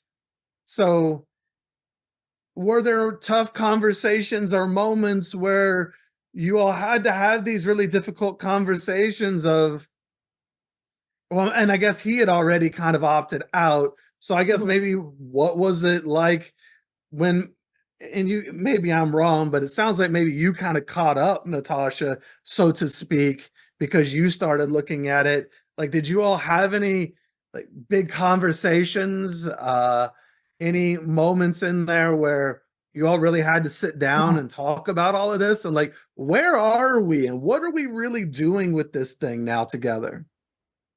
I think like you said, Ben had been, out for a long, long time. And I needed some time to catch up. And then I think when I finally did get there, it was more of a celebration where he was finally. Yeah, because I took what my friend said to me, like, I'm not going to be the one that tells you to go look at this stuff. I said to Natasha, like, look, I'm not going to force you to read any of this stuff. That being said, with her past and past traumas, this is something that should at least be taken into consideration. Just like if it's not enough to push you in one direction, it is something you can't do. It's something like I owe you to tell you this. You need to know this. Because it's in my mind, I think, okay, if my wife is still a witness, she's gonna go out in service one day, knock on someone's door, and this dude's gonna freak out at her, like, oh, you guys harbor pedophiles, you guys are creeps or perverts. Like, no, I don't want my wife to do that. I don't want my wife to go through that. Yeah. So I was like, you should probably look into this just a little, at least. Another thing I don't think we've said yet is like when we moved into this newer place, and we were doing much better, it was actually a duplex. So we got like the bigger side of the unit. Couple months into our lease, my parents rent out the other side of the duplex. Oof. So yeah. So we go from having, like our freedom and all of that, like we're like for several months, we were like, man, this is working. We're doing great. My parents moved in right next door. And then it's like, well, we noticed you guys didn't go to meeting. We noticed you guys weren't out in service. Have you guys gotten any plans for the convention yet? It just turned into that. Jehovah's So Witnesses have no boundaries. That's a terrible place to have Jehovah's Witness family, like just like living right above you or beside you or whatever. Because yeah, they're gonna be all up in your grill about what you're doing all the time, right? What are you doing today? What are you doing tomorrow? Ooh, that's yeah. pressure. So this was like right before, I would say, like when everything just started falling apart for us, like within the family.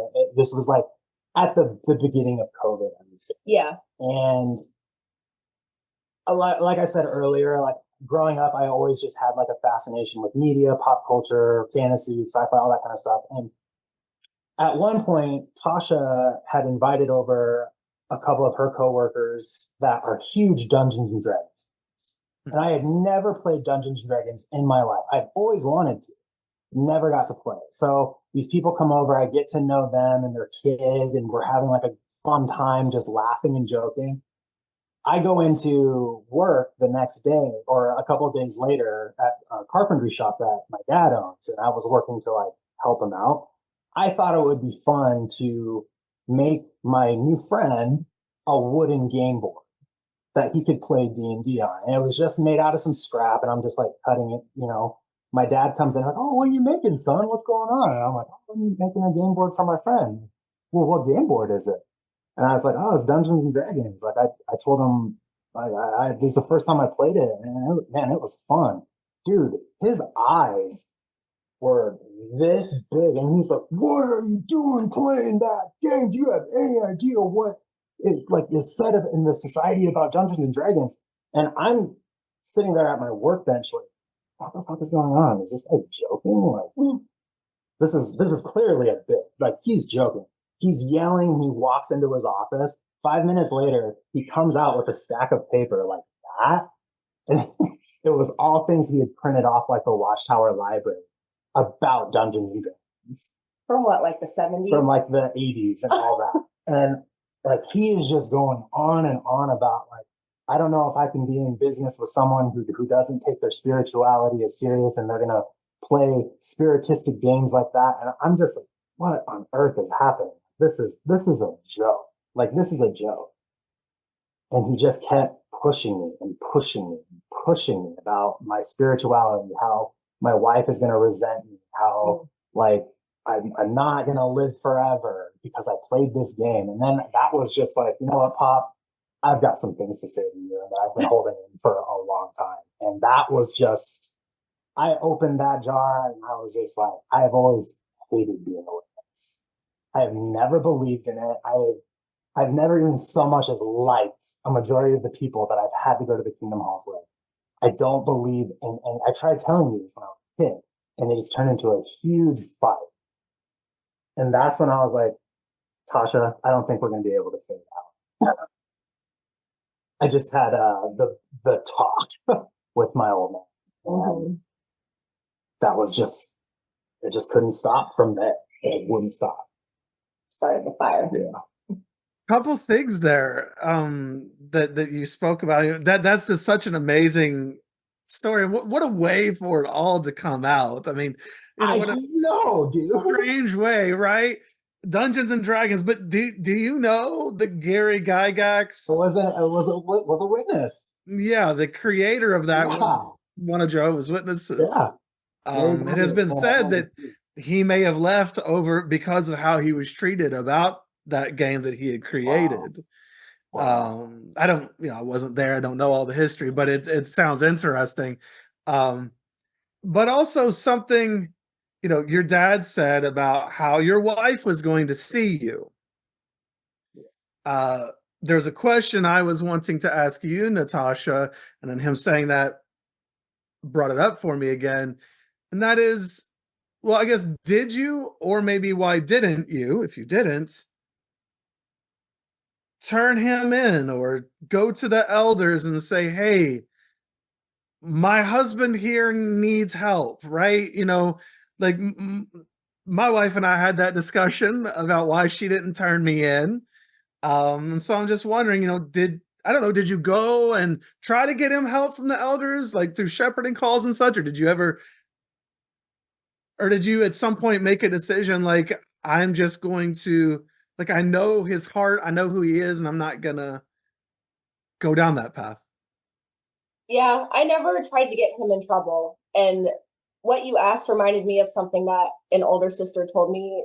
I was 18 years old, and she said, when you're looking for a husband, you want to find somebody who loves Jehovah more than you.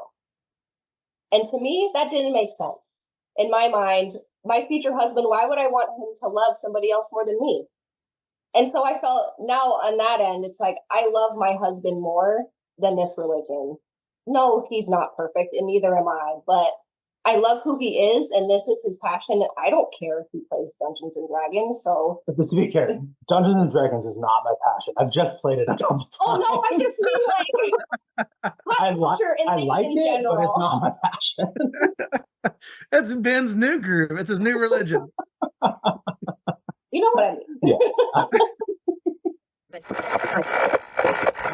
Would you like to see opportunities for people that have been victims of financial control?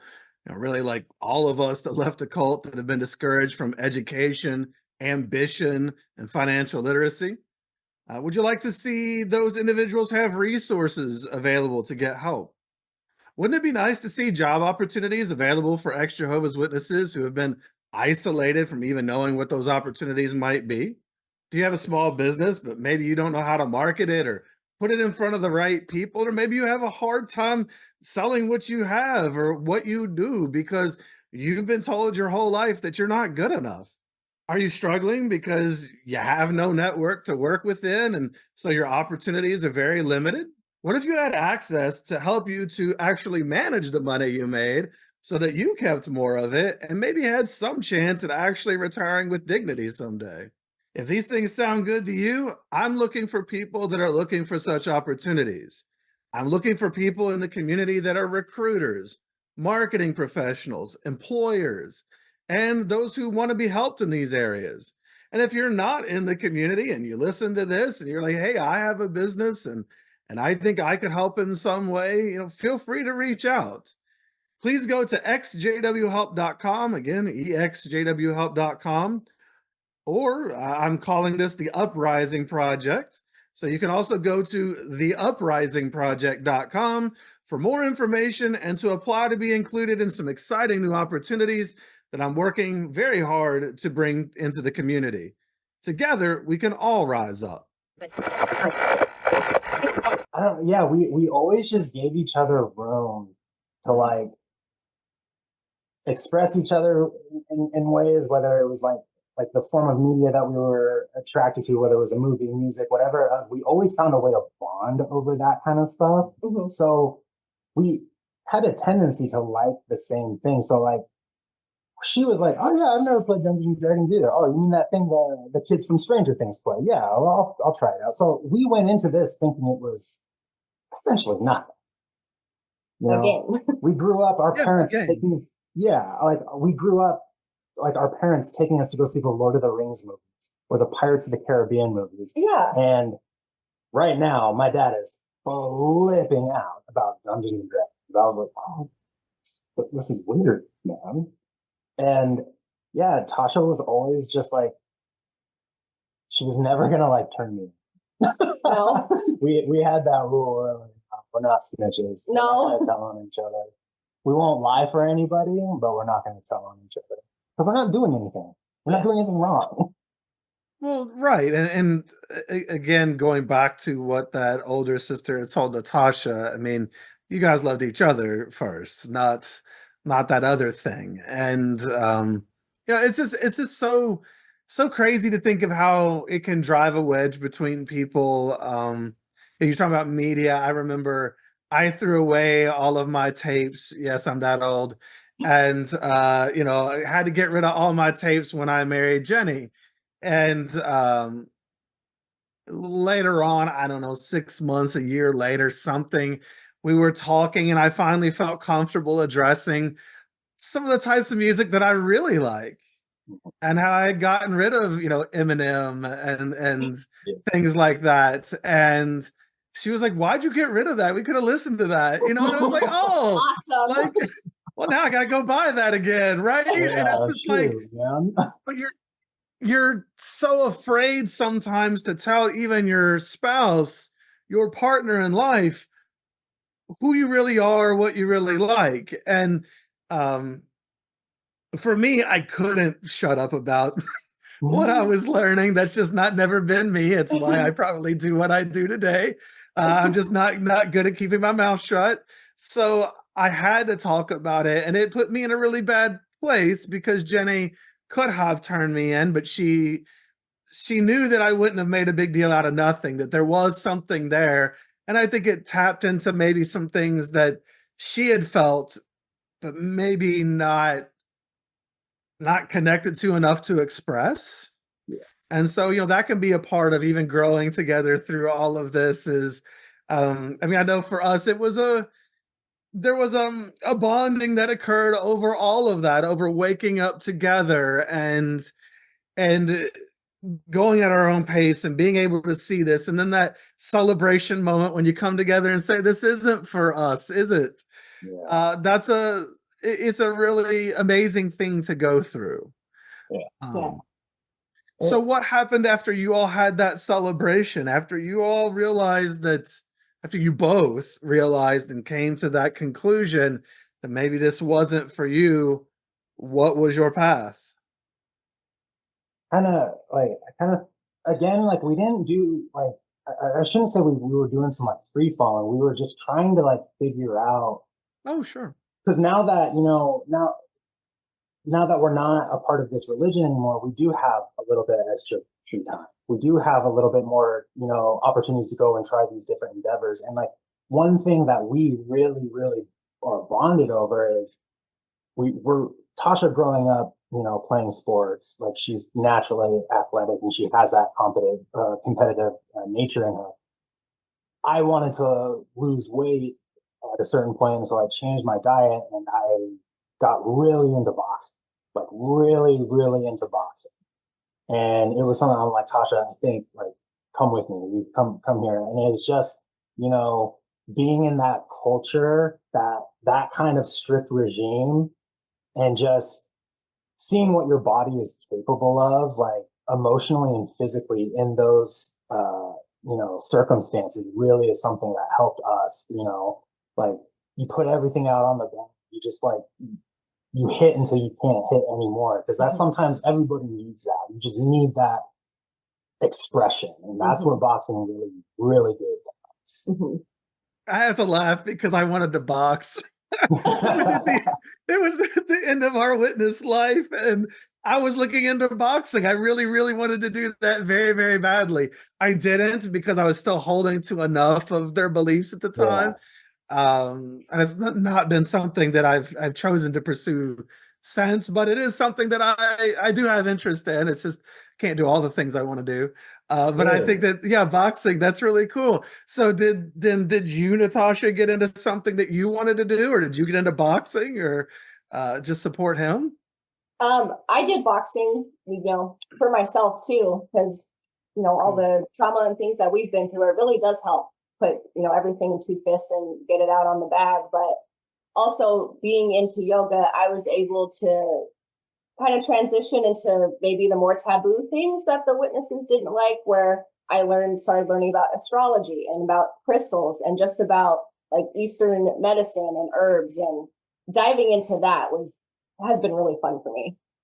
Nice. Mhm. So you two started then diving into things that maybe gave back to you in a way that other things hadn't given back to you previously. Um, and as you all start, I guess, exploring all of that, how do things go for you? We It went good. I was going to say we had a kind of a short, blissful time where once we finally left, we were able to tell my family that aren't witnesses, we're not witnesses anymore. And it was really exciting. But my grandma ended up getting cancer. Um, and at the same time, we had to leave the house that we were living in, that duplex, and we were living next to his parents because They bought it, they bought the house and then kicked us out. yeah, they kicked us out. Wow. Okay. I was gonna And ask because you said earlier some foreshadowing how things went down was a part of validating, I guess, your path. So was that part of it that they bought the place and kicked you out? yeah, so while my grandma is dying of cancer, they are scheming and buying this house. And as soon as my grandma dies, we get a letter in the mail that says, this is now the rent. Either you pay this or you leave by the next month. And I said, fuck this, we're leaving.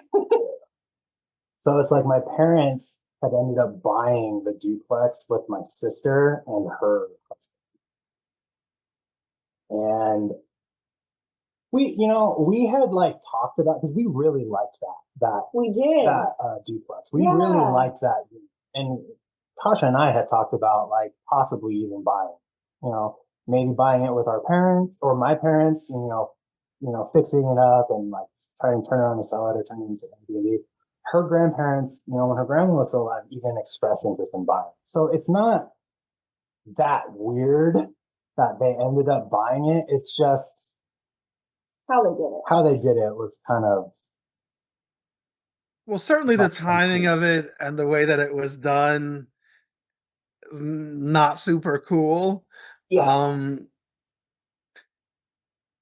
So how did you guys leave? Did you just tell your families we're not doing this anymore and walk away? Or was there a formal way that you left? Like, I guess I'm trying to understand. Natasha, you're talking about telling your family, hey, we're not doing this we're not witnesses anymore. Mm-hmm. So you can kind of reconnect, whatever. Mm-hmm. And Ben's family is doing this. Like, was this because you guys, like, had you guys had a conversation with them and formally stated to Ben's family too, like, we're not doing this anymore? Or was all of this just because they saw that you weren't doing it anymore? So they just took that a certain way and then decided that they needed to punish you in some way or change the terms of agreements. Because I know this happened after the big blow up with his dad about the Dungeons and Dragons board. This was all the same year. But that blow up isn't necessarily like, hey, I formally disassociate from Jehovah's Witnesses, let the shunning begin. It was a disagreement about dungeons. I mean, I don't know. I guess I don't know how hard you went in, Ben.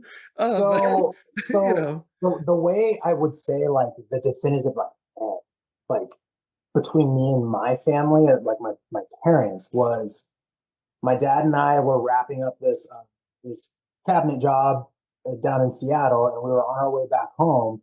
And at this point, my dad had like agreed, like, all right, you're not going to be a witness anymore. You're going to do your own thing. I'll try to like maintain a professional level of relationship with you. All right, deuces, cool. So we're on our way back from this job site, and my mom texts my dad saying that a sister in a different Kingdom Hall just found out that Tasha and I are not witnesses, and they are just so sad. So my mom is telling this to my dad, and my dad is like showing me the message as I'm driving. Like, you see, you're gonna say nobody cares about you. Nobody cares that you're gonna be a witness. Like, that's what you're gonna say. And I'm like, yo, dude, can we please not do this? Can we please just we made an agreement like this. We were not gonna talk about this. We're done. Kept pushing me, and then it turned into another. I said things that no man should ever say to his father, and my dad said things no man should ever say to his son. It just like how we treated each other in that moment, there was no, and that's when I was like, all right, fine, I'm done. I don't need to work for you anymore. I'll go find something else. Tasha and I will be fine. And I haven't talked to my parents in about 2.5 years now. Mm, They've tried to. They've tried to talk 2.5, 3 years. They've tried to. You got understood. nothing. You said everything you needed to say. There's like when we moved out of the house, I wrote them a letter because they love their letters. On that letter, I said, "May you live forever and enjoy this. You may use this as my disassociation letter. Under no circumstances are you to ever contact Natasha." Like I said, I wish to be taken out of any will, any estate, nothing. I never want to hear from anybody with the last name Wong again. Anybody. So I was feeling pretty raw. Then Sure. some of my other aunts and uncles on my mom's side tried reaching out to me. And honestly, like they took it pretty well. Like they were like, we knew how your dad was. We knew how your dad treated you growing up. We knew what was going on at home. Like this makes sense to us. And I'm like, so if you guys all knew this, all this shit was going on, why didn't you guys say anything? Why didn't you guys do anything? I must have not known. Or you guys really thought Jehovah was going to come down here and take this. Whatever it is, I'm not up. Sorry, but this is where we are. So that is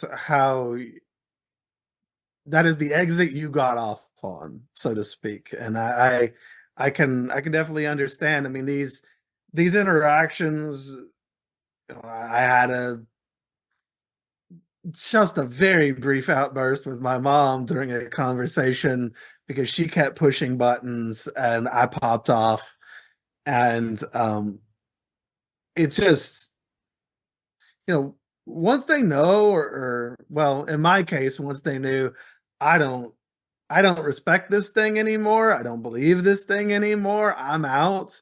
Like that's all it took was one time in my family for me to really express, fuck all this. Like I was pushed to that point where there was really nothing else to say. And I don't want to be a part of it. It ruined my life. Not gonna do it anymore.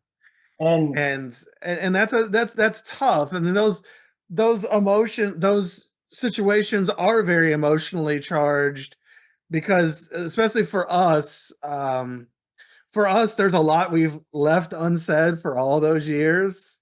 yeah, And then it can all come out, whether it's we get to express it all or whether it just comes out in the energy with which we say something, even if it's brief. It's just done at that point. It's real difficult to come back from. but So I understand. yeah, I feel like that was just like the breaking point. That was just like there's no going back. Like there's no fixing this relationship because it's so toxic. But this relationship between my father and the religion, it's so toxic. It just can't exist. And having elders talk to Tasha and I both, what after all of this has gone on, and it's like, yeah, we know how your dad was. We know how he behaved in elder meetings. We know how he was at home. We get it. So it was just like I'm getting all that validation from the elders, and then she's like, "Yeah, okay, later." Yeah. And one of the last conversations I had with his dad, I said to him, your son wants a relationship with you outside of this religion. And his response was, well, I can't do that. I just can't. And so I said, you don't love your son as much as you say you do. And it's just for him, it doesn't compute. He just physically, mentally cannot do it. Well, yeah, and then that's just one of the things we have to accept is that our parents don't even know what love is. They don't really understand that concept. They care. There's some care there. There's a lot of control there. They think that they're controlling you for your own good and out of their care. But love, which I mean, even by their own biblical definition, right? Like accepts all things, believes all things, blah, blah, blah. never fails. That's just not something they possess. They don't know how to love someone who doesn't look like them, think like them, act like them, believe like them. They can't. They can only their arms don't open wide enough for that. They can only love those who are on that straight and narrow that they think is the one true path. And it's a shame. It's a shame. It really falls short and leaves all of us very empty. Yeah. And them too. Yeah. And I can honestly say, like, I feel sorry for my parents. Sure. I feel sorry that that's what's rattling around in their head. I feel really sorry for them. Yeah. It's sad. It's a sad situation. And what's sad then also is that they miss out on the best of you and Natasha, the two of you together as you all grow and as you all really come into your own and become better and better versions of you. It's a shame because they're going to miss that. And I mean, I know I'm a far better person than I ever was in the truth. And so is my wife. My wife is out right now, dressed up like a Christmas tree, basically, Yeah. for a group called Savannah Smiles, which supports kids whose families have been victims of violence. And these kids have lost someone and they get to have some sort of Christmas. I mean, what a beautiful thing to be able to Yeah. do Yeah. to Yeah. make those kids happy. And, that's something that we never did as witnesses. And my It- parents and her family, they'll never get to see that. They'll never get to appreciate that side of her. And that's a shame. Yeah. It Yeah. is. That's one thing that, like you said, like, now that we have all this time to, like, go and try all these things that we want to make that make us happy, it's, no, we don't feel like we need to share that with my side of the family. Like, Sure. no, you don't get to take any. Like, you weren't here for any of this or any of my come up, how I struggled. You weren't here for Tasha. You weren't there for her when she needed it. No, like, we're good. We got Yeah. this. Well, and what they would bring to the situation would Mhm. typically be toxic and a reflection of the belief systems that they hold, and they can't really appreciate it, which is a shame. Yeah. And I mean, it's not like they intend to do that, but that's what they have to offer, Right. because of their paths in life. So, what has your path been? So, you all end up leaving. I guess I don't know. Were you form? Did your dad take that letter? Did you get formally disassociated, or you have no idea? So you We guys don't just know. walked away. Yeah, Okay. maybe. So you walked away. You are now living your life. What's it like? What are there can be growing pains on the other side. Now the two of you are figuring out who you are individually in new ways. Um, I know I talked a little bit, I think, before we had the call or before we did start recording about how for my wife and I, we had to have conversations like, what's real? Is our relationship any more real than the thing that we devoted our entire lives to? Um, you know, who are we really? What do we want out of this life? How has it been for you guys exploring the realities of a relationship and life in general and just what you guys want out of it? For for me, being able to just have a relationship with Ben, just him and I, without the relationship or without the religion, without all the things clouding our mind, and being able to heal myself without all the religious talk in my head, you know, and realizing that the world is not as small as they make it seem, and It's not as scary. it's not as scary. And anything we want to try, anything we want to experience, we can go do that. And the only approval that we really need is approval from ourselves. And I don't know, like, being able to have just, like, authentic conversations with each other about, like, we would ask each other, like, well, is that how you actually feel? Like, we know the witnesses tell us to feel like a certain way about this, but is this how you actually feel? A big thing for us both was, how people are treated that are LGBTQ. Mm-hmm. I remember like going to the meetings, we would just hear about how like it's it's disgusting, it's animalistic, and all this kind of stuff.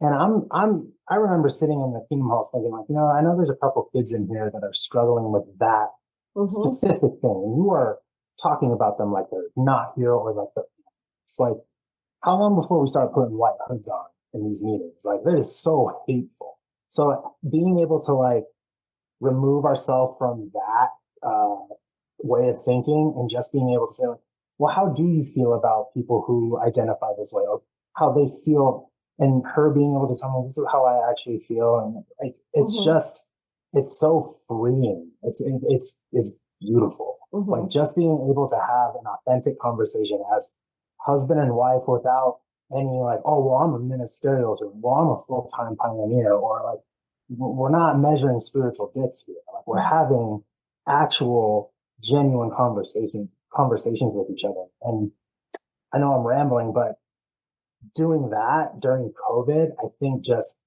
helped heal so much of us in those times. Like we really needed to have those authentic conversations with each other so we could end up where we are now. And I was going to say that's where our relationship stemmed from as well. The first time I came to his house on Thanksgiving after his football game, we just talked for hours and hours. And for us to be able to just continue to talk and continue to have these conversations, and like you brought up, just growing and healing together has been beautiful for us. Well, yeah, it comes full circle, right? Only now you all can have these authentic conversations. I mean, how are you supposed to truly have intimacy in a relationship when you can't even express how you really feel about things, or because maybe like, you're not supposed to think that way according to Jehovah's standards. You're not supposed to feel this way or think this way. Today you all can feel, sometimes how we think or feel isn't convenient for everything else. It's just the way, we feel about a thing. And sometimes we may have difficulty wrapping our minds around new concepts, and we have to learn new things. You all get to now explore the breadth of this world and the breadth of human experience, and it doesn't have to be so narrowly defined. That creates sometimes interesting conversations because you may not always feel the same, and that's okay too. But being able to respect each other regardless of that, and to love one another through all of that, that's real love. When you just love people because you're the same, that's weak. That's so weak. If Jehovah can only love people because they do exactly what Jehovah's Witnesses say, like that's such like short-armed love.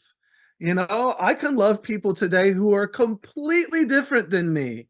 I love people today who I disagree with vehemently on some of the stands that they take or the way they see the world, but I can love them anyway as human beings and try to understand why they feel that way, even though I disagree. And it's that is much more loving than just loving conveniently the people who are just like I am.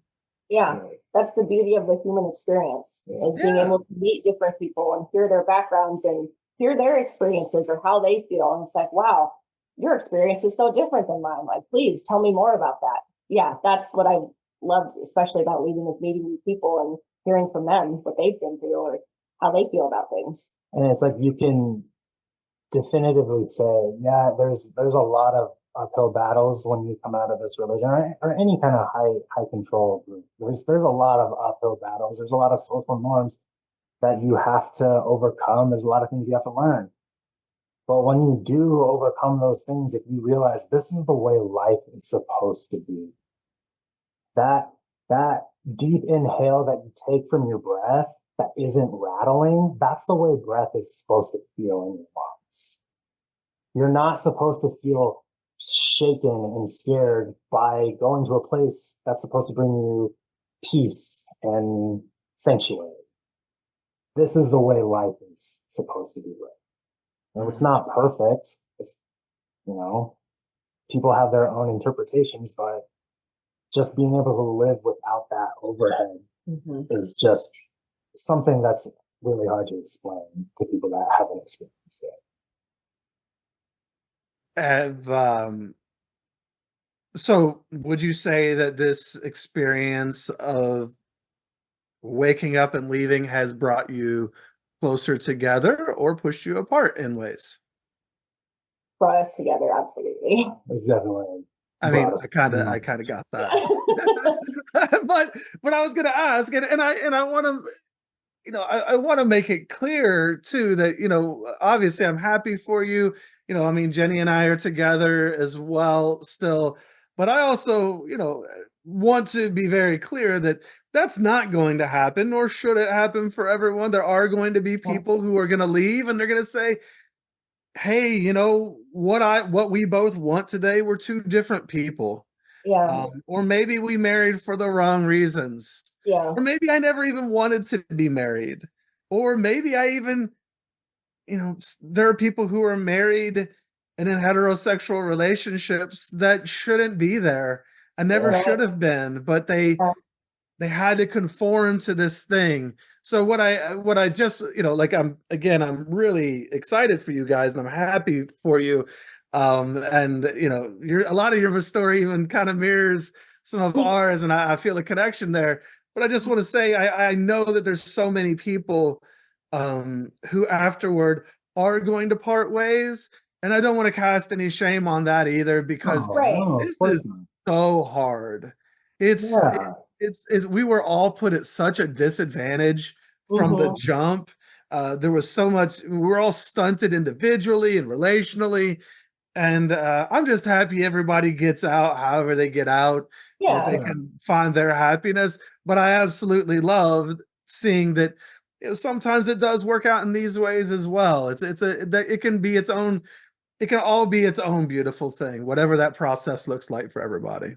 Yeah, definitely. And, I may have lost, my family, but now that Tasha has, rekindled the relationship between her and her mom, like her mom is, man, is such an amazing woman. Like, I'm so happy that like I have her in my life now, and I can only imagine how Tasha is, how happy she is to have her mom back.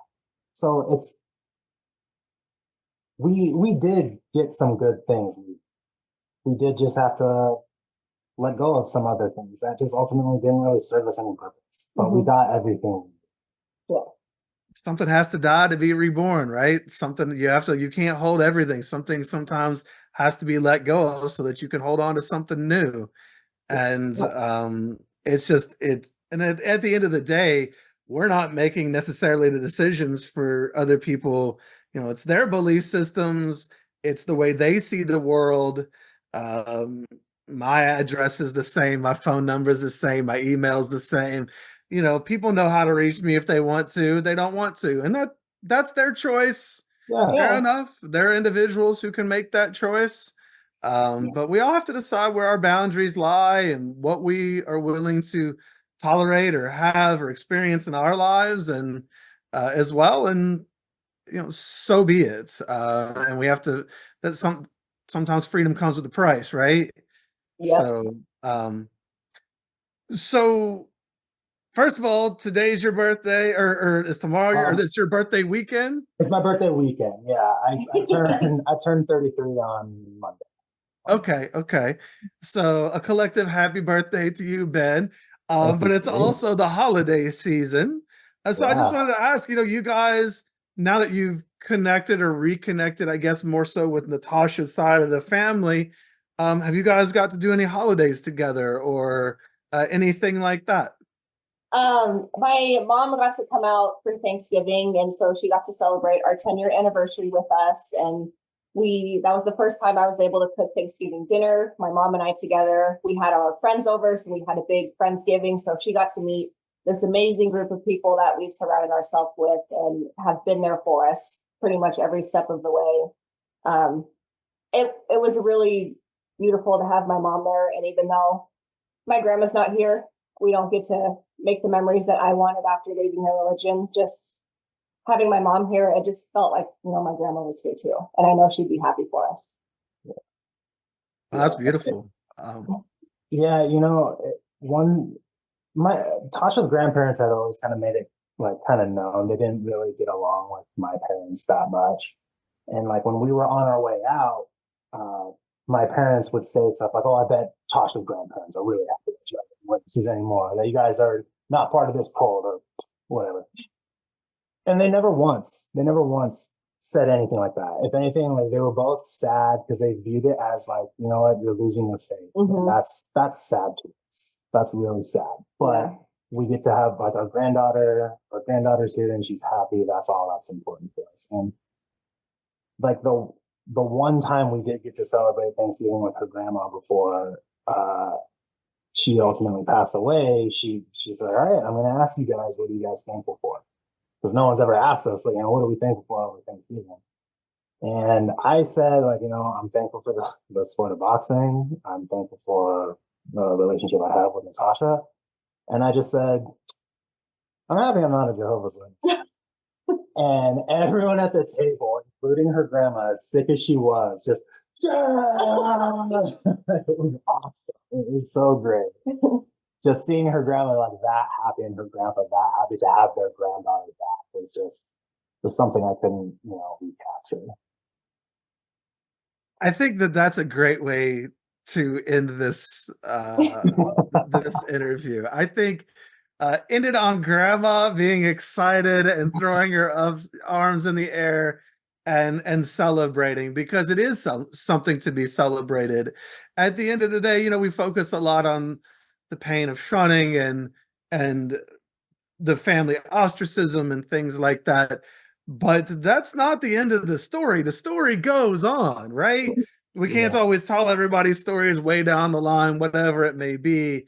But I'm just so glad that you guys have each other. You have this extended family. So cool that you got to celebrate that with your grandma like that. I can't imagine what it would have been like to have celebrated with my grandparents again. I think that I think that that's wonderful. And uh, you guys have so much time to write a new story and to create whatever you want and to continue with what you're already creating. And it's awesome. I'm just really happy for both of you. Thank you. Yeah, thank you so much. And thank you for allowing this platform for us and so many people to tell our stories. Like, we're really appreciative. So thank you. It makes us feel not as alone. Yeah. What was that you said at the end? It makes us feel not as alone. Oh, yes. Like I know witnesses, like there's hundreds of witnesses that go into Kingdom Hall or convention. There's thousands of people there, and they're just thinking like, "Man, I'm the only person that's not good at this." Mhm. To hear that there's other people that you've been able to like, you know, like, hey, tell us your story. That helps us. That makes us feel like, you know what? Yeah, we are doing the right thing. We are maybe what we are going through or what we did go through can help somebody else, or that it can show that, you know, there is light at the end of this tunnel. Mhm. You just gotta work. Absolutely. Yeah. Shining is there to make you feel alone. We are absolutely not. Yeah. Yeah.